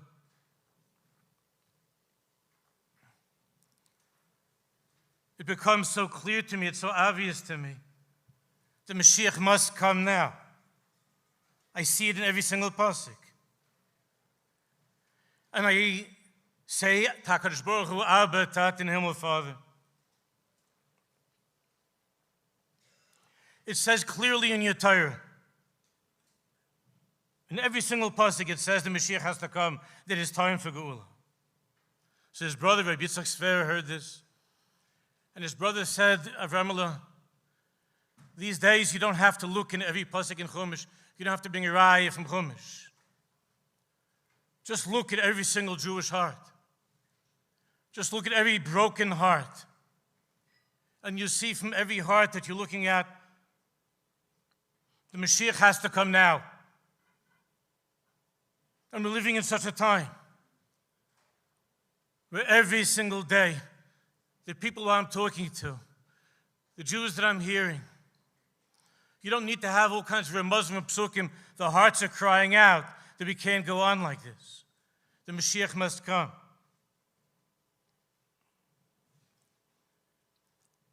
I would say 50 years ago or so, I was by the Rebbe, I was here for Slichus. And I went shopping a little bit on Kingston Avenue in this farm store. And they bought an old copy of the Pri Tzaddik from the Kohen from Lublin, Reb Tzaddik from HaKohen from Lublin. And I was looking ahead to Rosh Hashanah, and there was a sentence that I saw that changed my life. Reb Tzaddik writes, K'moishe Shamanum Rabbeinu HaKadosh Mishbitza, that I heard from the Holy Rabbi of Ishbitz. Shemizman his galus Asik Abal Shem Tov HaKadosh Ba'olam. That since the time that the Asik, the business of the Heilige Baal Shem was revealed in the world, Zeu hisnoitzetzus bechinis Moshiach. That is the hisnoitzetzus, that spark, that awakening of Moshiach. The Asik Baal Shem. And we find this in Shais Yisrael, from the Vlednik, from Pinchas Koritz, and many, many tzaddikim, and then see him from Chabad, Beineihem. This Asik from the Baal Shem, Reb Tzadok calls the Asik of Baal Shem, means many things. The Asik of Baal Shem means Simcha, it means Bittul, it means Nagina, it means Ahavas Yisrael, it means his Boinenus, it means his Boidedus, it means many, many things. But the Pnimius of that Asik, of the Baal Shem HaKadosh, is found in the Lashon of the Rambam, by the Siyum now that's taking place, where the Rambam writes at the end, V'lo yeh Asik kol ha'olam. Asik. V'lo yeh Asik kol ha'olam, the only business of the world that's going to be. Elo ladas is Hashem bilvad. It's ladas is Hashem, to know God. Ladas is Hashem bilvad. And then he ends, of course, with the posik, Ki molar is des Hashem, kemayim liyamachas.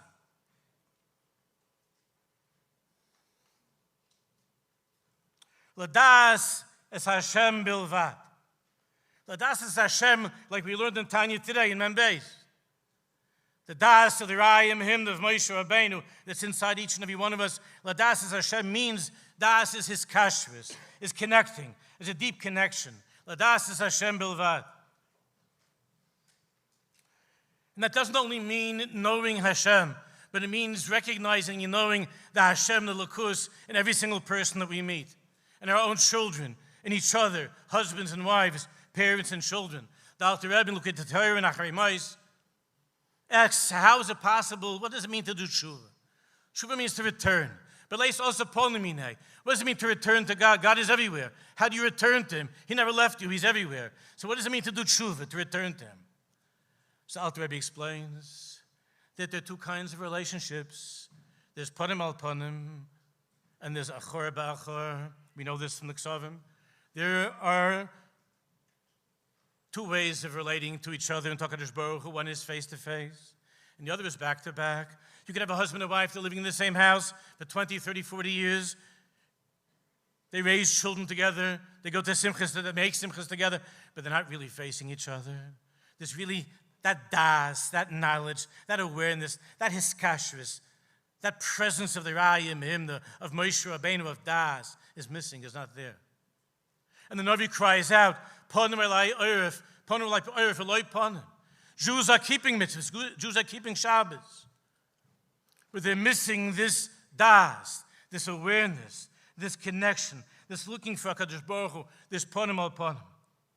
The tefillah that we're talking about tonight, this outcry, the urgency of every mitzvah, the Rebbe's call, all that we're discussing, all that we're davening for is one thing. Es panecha Hashem avakesh, al taste panecha mimeni. Es panecha Hashem avakesh, Hashem, I'm looking for you. In every Jew that I meet, I'm looking for you. I'm looking for you in my kids. I'm looking for you in my husband. I'm looking for you in my wife. I'm looking for you in myself. Es panecha Hashem avakesh, al taste panecha mimeni. I heard once from my daughter when she was a little girl a story. I don't know if it ever happened. I've shared it many times. That over 100 years ago, I don't think it's true, but some story that over 100 years ago in London there was a poetry competition. The Americans are busy with the Yankees and the Bulls, and in England they were having poetry competitions. And the three finalists were on the stage, and there were hundreds of people, fine English people in the audience, and there were judges. And the last poem that was given to be recited was Psalm 23, which we know, Mizmor Dovid Hashem Rei Lo Yachsar. Hashem is my shepherd, and if I have Hashem, then nothing in my life is missing. I have everything. I'm not afraid. And that was the last poem. And each one recited it. And the third fellow was a young guy, and he did a beautiful job. It was very, very good. And it was clear that he was going to win, judging by the approval of the audience. He was the winner, hands down. And all of a sudden, somewhere in the audience, an old man got up with a long beard, and an Eastern European Jew got up and called out, judges, judges, could you give me a chance to try? Let me try. And they thought this would be an amusing way to end the evening by making fun of a Jew. And they said, sure, and the old man got up, and he began in broken English to recite Kapitel of Gimel. At the beginning, people were smirking, they were smiling. By the time that he was finished, many people were crying. And the event was over, they're walking out, and the young guy got the award, and they're heading out, and the young man is walking with the old rabbi, and the young man says, you know, Rabbi, the truth is you deserve the award.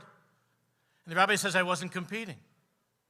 And the young man asked him, tell me, Rabbi, why is it that when I finished the 23rd Psalm, the entire audience was cheering? But when you finished, there was silence and there were tears. And the old Rav said, my friend, you did a beautiful job, but there's a very big difference between the two of us. The difference is that I know the shepherd. That's the difference. I know the shepherd. Hashem Roi. Hashem is my shepherd. Chevra, if you don't feel that, if we're not in that place of knowing the shepherd, if we're not in that place of Es Panecha Hashem Avakesh, how are we supposed to bring that out in others? And how are we supposed to avoid the recitation of Yiddishkeit, that our davening, our learning, our mitzvahs are not just reciting, but they're being said as love songs to HaKadosh Baruch Hu. It has to do with the way that we talk to each other. To bring Moshiach in such a way to come to that point of Umolar's Deis Hashem. And I'll end with a story that all of you know much better than me. And I'm nervous to say a Maisa from the Friedman Rebbe in front of you. but this is the way that I heard it, so I'm sure you'll all correct me. But this is the way that I saw it in some sefer. You know, in 1929, the Friedman Rabbi Yussie Yeleinu was in Eretz Yisrael. He left a short time, it was right before the pogrom that happened in Hebron. And it was just a day or two before the Friedman Rebbe was leaving. He was in Yerushalayim. And there were hundreds and hundreds of people that were converging on the place that he was staying, looking for a bracha, looking for chizuk. Many of the old Hasidim who came to Eretz Yisrael were there. And there was this one Jew who had formerly been a Chabad Chosid back in the Haim.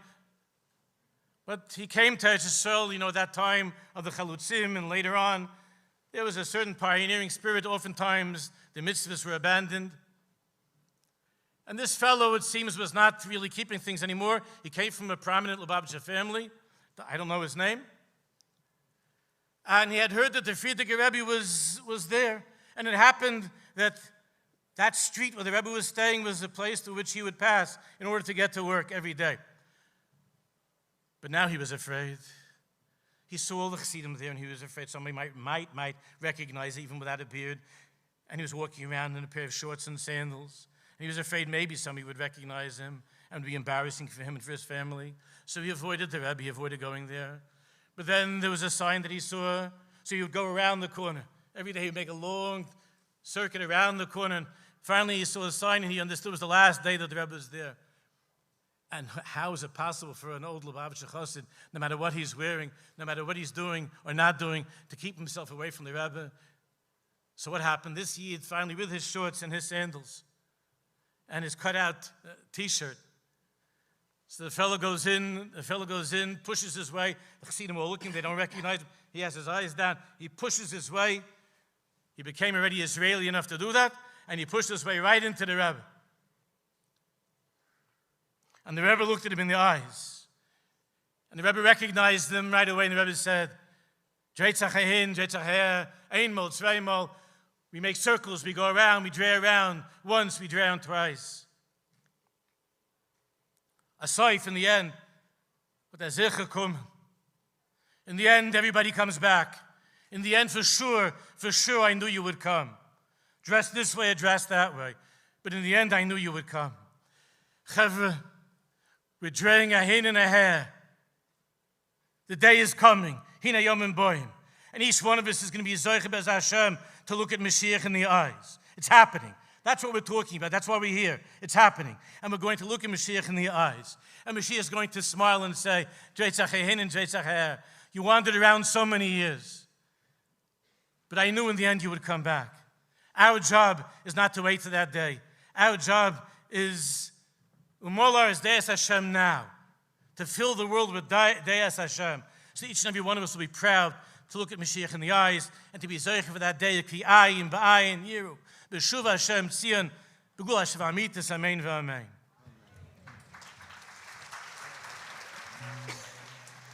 Tzama lecha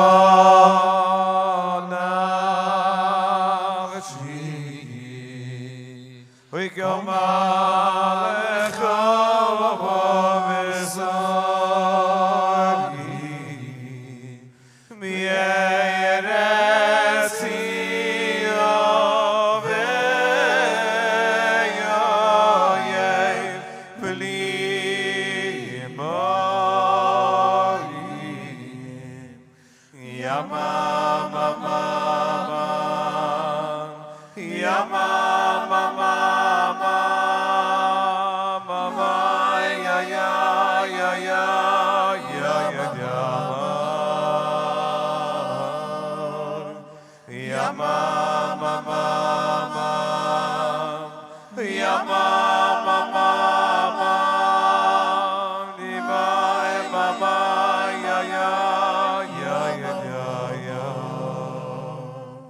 Oikein vakoidesh chazi zichol irai zuchal chvoidecho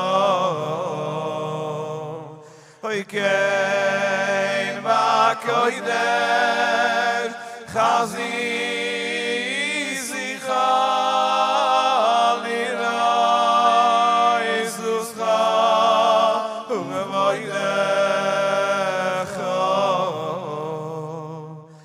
keima koidesh chazi yisicha lira Yisuscha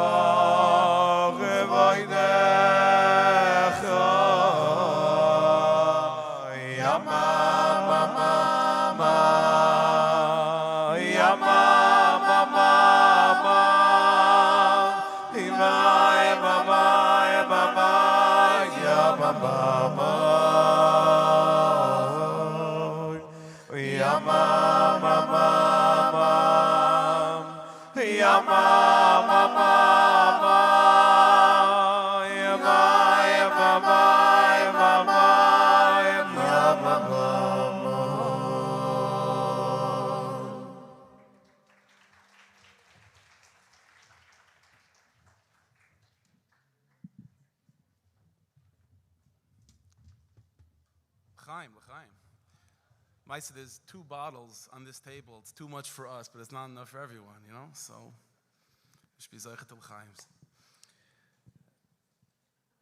right, so you know,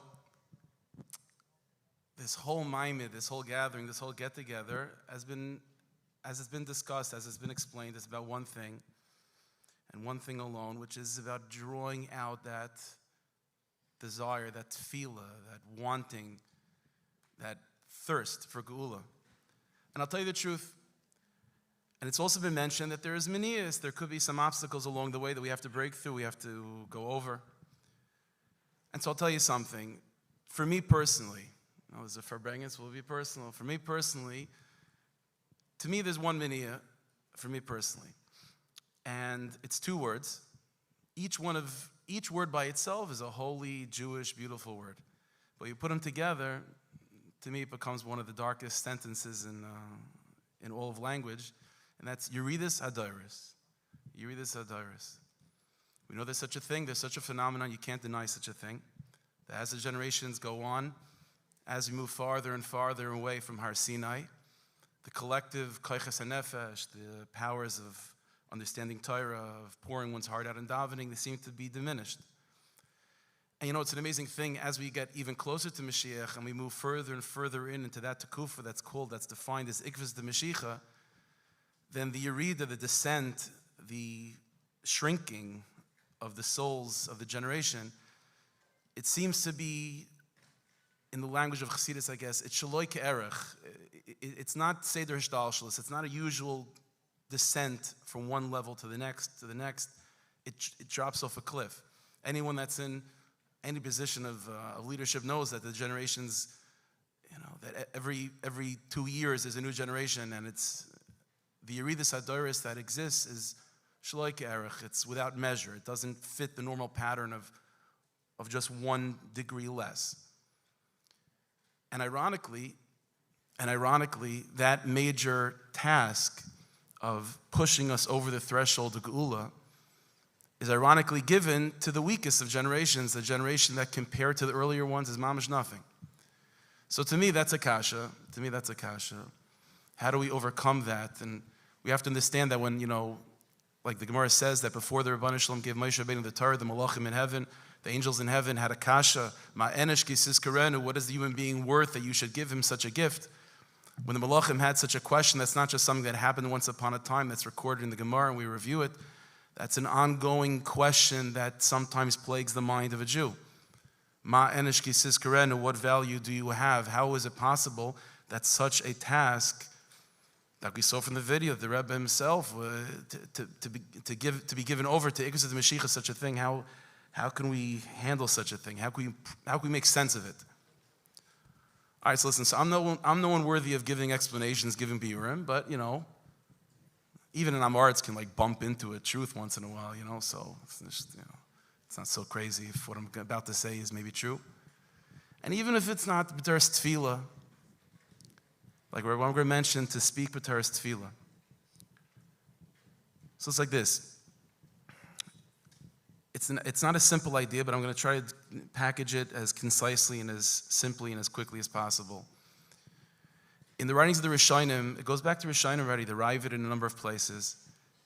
It's mentioned in the Zohar Kaddish in a few places.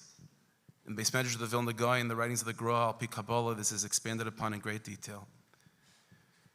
Is that the Rishonim tell us the tradition is as follows, that one of the major manias for Geula is not necessarily like a certain date that the Rebbeinu Shalom has, okay, this is going to be the date, B'itach Hishan, and so on. There is a requirement, and it's going to sound a little bit funny, there is a requirement for Nishmas Moshe Rabbeinu, for the soul of Moshe Rabbeinu to make its way into the world a certain number of times. And in order for Gula to take place, Nishmas Moshe, the soul of Moshe Rabbeinu, has to be fully unpackaged and fully expressed. And that takes many times. And the Sfarim talk about this a certain number of times. We're not going to go into how many times and so on. In order for Nishmas Moshe to come, Geula, just like Moshe Rabbeinu was the first Redeemer, Geula depends on the soul of Moshe Rabbeinu. Now, Moshe Rabbeinu's neshama, that's a big neshama, you talked about Yeridas Hadaris. Just like the last generation is, a drop off a cliff down, Moshe Rabbeinu is not just the highest in Seder Shtalshus. Moshe Rabbeinu is very, very big. And Moshe Rabbeinu's soul has to come down X number of times for Geula to take place. As I mentioned, this is something that we find in many Sfarim. There's a mice they say from Rav Nachman Haradanker that he was one of the Talmidei Baal Shem, and he was thinking about making Aliyah, going to Eretz Yisrael, and so he asked his Rebbe, he asked the Baal Shem Tov, and the Baal Shem Tov said, go to the mikveh, and an answer will come. So he goes to the mikveh, and he dunks into the mikveh, and when he dunks the first time, he sees himself in Yerushalayim, okay? He dunks again, he sees himself in Beis HaMikdash. He dunks a third time. He's in Kodesh HaKodshim, but there's no Aron. There's no Aron, okay? So he goes back to the Baal Shem, and the Baal Shem Tov says like this, the Baal Shem Tov says, you go to Eretz Yisrael, it's fine, you could find the Beis HaMikdash, but the Aron is in Mezhevish. The Aron is in Mezhevish. We know that the Baal Shem Tov, the whole Torah of Baal Shem Tov, as was mentioned, is the Indian of Torah Moshiach. The Aron is that vessel that's Moshe Rabbeinu. Like the Rambam writes in Pirush Mishnayos that there was only one person that was able to go into Kodesh HaKodshim at will, not Yom Kippur, nothing, just whenever he wanted, that was Moshe Rabbeinu. Mi bein shnei hakruvim. It says in Pesach that the Rebbeinu Shalom speaks to Moshe from between the two cherubs. Mi bein shnei hakruvim is Rosh Tevis Moshe. So this idea of Geula being the emergence of Moshe Rabbeinu, as is mentioned by the Zohar Kaddish, the Vilna Gaon, and so on, this is echoed by the Baal Shem Tov in his language, that his Torah, which is Torah Moshiach, is the Bechin of the Aron. So here's the problem, just to make the problem even worse. So if the ultimate task that we have, that we're charged with, is to bring Geula, which means to somehow embody Nishmas Moshe, Saiv B'Kasha. Mele if you're born with a big neshama like the Lubavitcher Rebbe, or a Tzaddik Yesod Olam, in whatever the generation might be. So those are big neshamas. Those are Moshe Rabbeinu dik neshamas. Mele. But for every single one of us to be given that task to bring Geula within ourselves, befrat u'bechlal, and Geula depends on Nishmas Moshe, how could such a thing be? How could such a thing be? So you read this Hadaris, it's one thing if there's a certain quota of mitzvahs, but now we're saying that it has to be that you have to literally embody the greatest neshama of all time of Moshe Rabbeinu. And, by the way, you read this Hadaris. So how is that possible? I better not stop now, right? That's like, I have to give an answer. All right, so there's an idea that we find in the Sfarim HaKadoshim. It's talked about by the Rashash, the Beis Medrash of the Sfardim Mekubalim. It's expounded upon and unpackaged by the Torah Chacham, Chaim de la Rose in that world. The following idea is said, and it's as follows. There are two categories of neshamas. There's one category of neshamas, which is that every individual neshama has its designated madrega and designated koiches.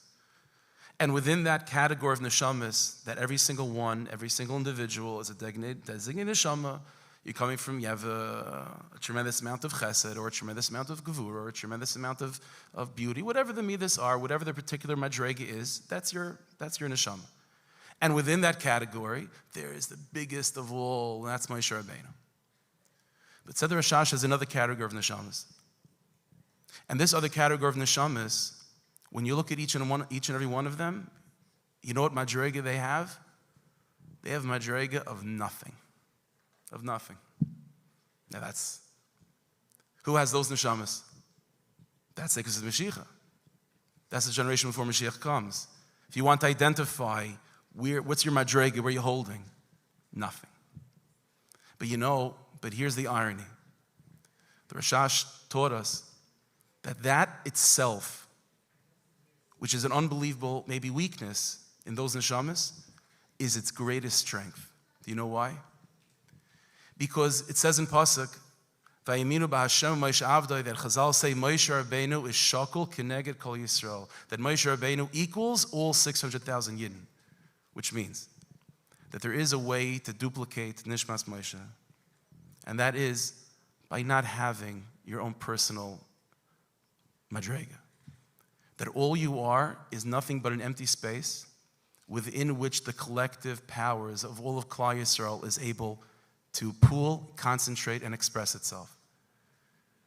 And you know what the irony is? It's dafka neshamas that when you identify them and you want to say, like, what's your color, what's your inyan, what's your madrega, and the answer is, I got nothing. Those are specifically the neshamas that are custom made to be just pools, to be just places in which the collective energy of Klal Yisrael is able to manifest. And this is one of the most essential Torahs of Chassidus, which is Farbrengen, of Yidden coming together, and all of a sudden, every single individual person has their limitations, and maybe extreme limitations. But it's because of our own personal nothingness that we're able to do a mitzvah, and we can say, the Rabbeinu Shloim, who am I? I'm mamish nothing. But you know who I'm doing this mitzvah on behalf of? You know what I want to embody. You know what I want to be activated through me. I am doing this b'shem Kol Yisrael, on behalf of all of Klal Yisrael. And we talked about, how we saw from the videos and so on, spreading the light and connecting to another Yid and focusing on being mashpia to other Yidden. 100,000,000%, that's everyone's achrayis. But even in a situation of where you're davening your own Shemoneh Esrei, there is a way of davening your own personal Shemoneh Esrei, of learning your own pasuk in Chumash, saying a parak Tehillim, even davening for your own inyanim, where you say to yourself, Rabbeinu Shloim, I don't have the strength nor the desire to come to you as just me individually. Because me individually, who am I? But Adrab, because who I am is mamish nothing, I am able to say, Rabbeinu Shloim, I am emptying myself out of my own personal color, of my own personal madrega, my own personal shirish, and I am going to act as just a klal, just a way through which Klal Yisrael can speak to you through me. And all I want to be is nothing but a mouthpiece for the millions of Yidden out there that can't talk to you directly or don't know that they can talk to you directly. And even the Yidden that can't speak to you directly, I want to just be a pool within which Klal Yisrael's energy is able to concentrate.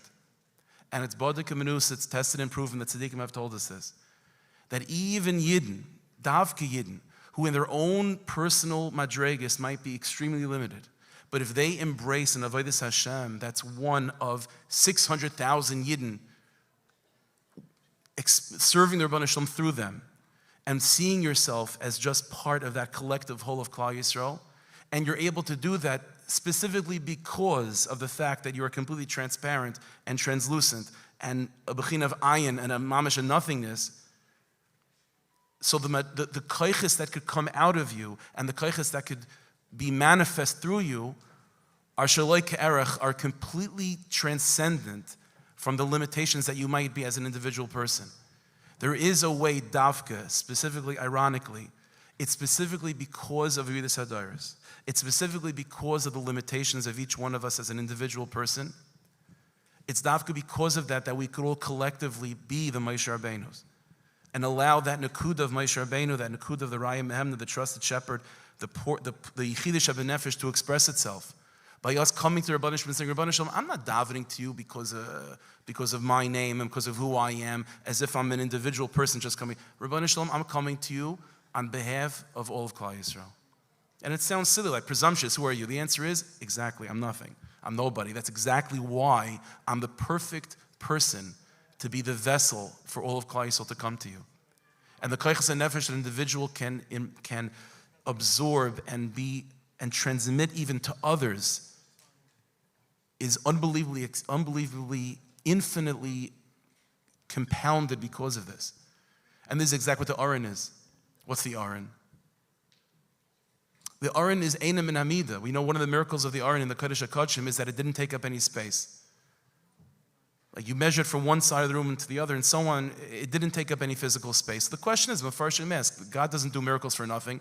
Who's noticing that?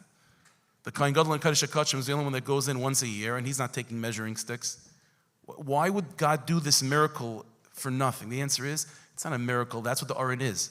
The Aron is nothing. And that's exactly why it's able to be the source of divine light into the world, because it's nothing. Every single one of us, we know our deficiencies, we know our chesroinus. And the Eitzar tells us, because you're chesroinus, because of your deficiencies, who are you to daven? Who are you to learn? Who are you to tell other Yidden about davening and learning? Who are you to give chizik to other Yidden? Who are you to talk about Gula, to talk about Moshiach, to take upon yourself avoid of afatas miyanis? Who are you? So what's the response to the Eitzar? The response is, exactly what Moshe Rabbeinu said to the Malachim. Malachim said, Yitzhar, you have all these problems. Moshe Rabbeinu said, exactly. Because we're nothing, because we're ayin, mamish ayin, because of that, ein saif, infinite kaiches can pour to the world through us. This is what you find by all the tzaddikim. Everyone talked about this. Even the great Rosh Hashiva of pre-war Europe, Rabbi Shimon Shkop in his Hakdama to Shari Yosher, he talks about this. He says that the key of Avodas Hashem is what? Is redefining your sense of self, expanding the I of who you are. When a baby's born, a baby's little, what is I? When the baby says I, what does it mean? It means him or her. When it gets a little bit older, what does I mean? It means the family. You get married, it means your wife. Shimon said, a big tzaddik, you know what I means? I means Klal Yisrael. And that could happen in two ways. Either you're given Nishmas Moshe, top of the Everest, or you're mamish nothing, and all you are is a pool within which the kaiches of Klal Yisrael are able to concentrate. Bez Hashem, we should all be zeich in our own lives. Mashiach Bez Hashem should manifest in an open and revealed way, b'karev, mamish. But the ikar is that a person should have the moichen of Mashiach, the moichen of Gula in their own lives. And the moichen of Mashiach, the moichen of Gula means to be able to do everything b'shem Kol Yisrael. Just end off with a quick story. There's a Maisa of the Yid, very, very quickly, a Maisa of the Yid that he once had a lot of problems, a lot of tzaras, whatever it is, a whole peckle of stuff. And he went to the Rishner to get a bracha. And so he had to wait on a long line to get the Rishner. Eventually he gets the Rishner. And the Rishner, he pours his heart out. And the Rishner says, Eivish is helping. Hashem should help. Finished. And like that, He was hoping for something a little bit more than that. So he leaves the room. And so one of the sons of the Rishner saw that this Yid leaves the Rebbe's office, the Rebbe's study, and his face is down. That's not the way it's supposed to be. So he asks what happens. So the person says, I was hoping for a little bit more than just Eivish is helping. So he goes back. So he says like this: go back online, go back to my father, and say, Rebbe, what's going to be until the Eibishter helps? So he goes back in. Okay, it's a good question.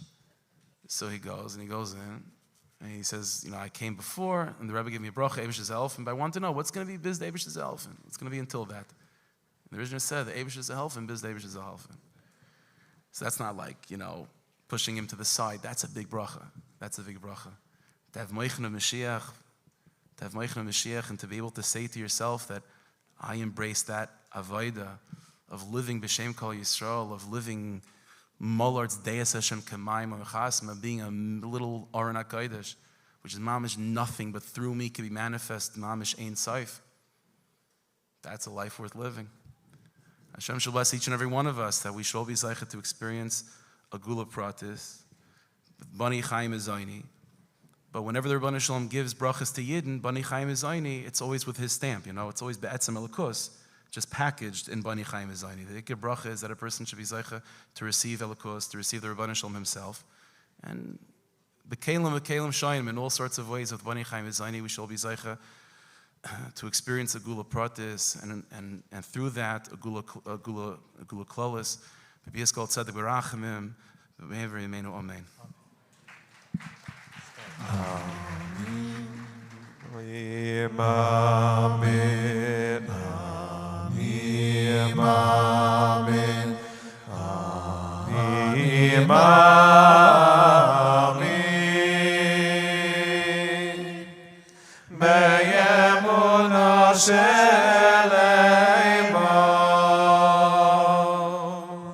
be'viyas Moshiach, be'viyas Moshiach adim amin, be'viyas Moshiach, be'viyas Moshiach adim amin, anim amin, anim amin, anim amin,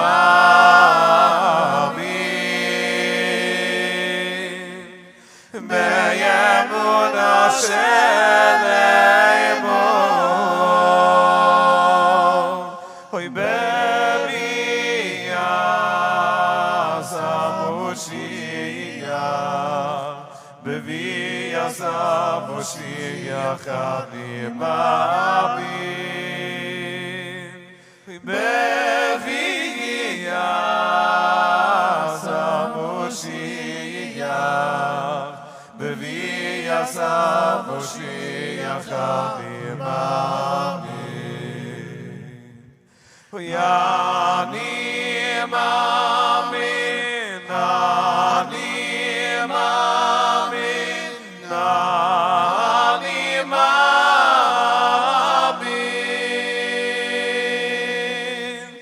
be'emunah Shelema,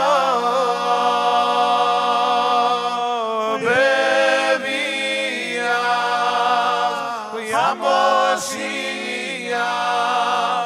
be'viyas Moshiach anim amin,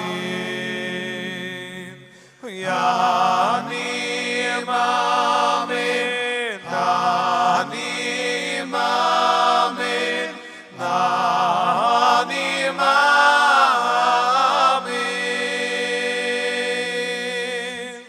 be'emunah Shelema, oy oy oy be'viyas Moshiach, be'viyas Moshiach anim amin, v'af al pi she'yisma'ya, v'yim kol zeh yamim amin, v'yim kol zeh yachak Eloi, achak Eloi b'chol yoim sheyovo. Thank you for joining in tonight's program. Continue the inspiration and join us for a roundtable Farbrengen with Rabbi Simon Jacobson and Rabbi Levi Gerelik. Make your way through the Moshiach Fair into the parking lot. The Farbrengen room is straight ahead. Special thank you to our presenters, Rabbi Moshe Kotlarsky, Rabbi Manis Friedman, Rabbi Aaron Ginsberg, Rabbi Simon Jacobson, Rabbi Levi Gerelik, Rabbi Moshe Weinberger, Rabbi Shais Taub, Rabbi Yussie Zakutinsky, Mr. Charlie Harary, Rabbi Usher Federman, Mr. Berel Soloman, Rabbi Dovid Tiechtel, Mr. Sam Stelzer, and Mr. Isaac Fouladi.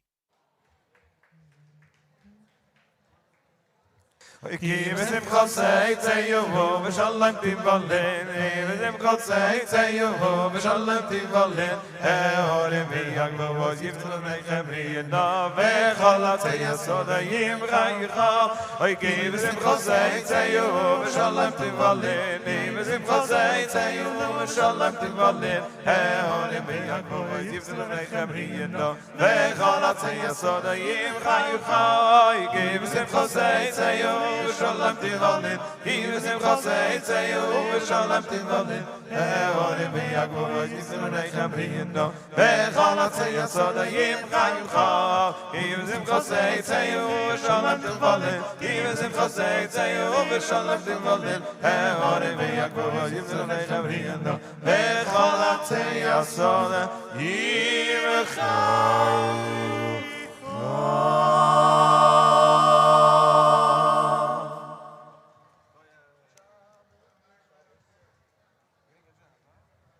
letzte Chaf,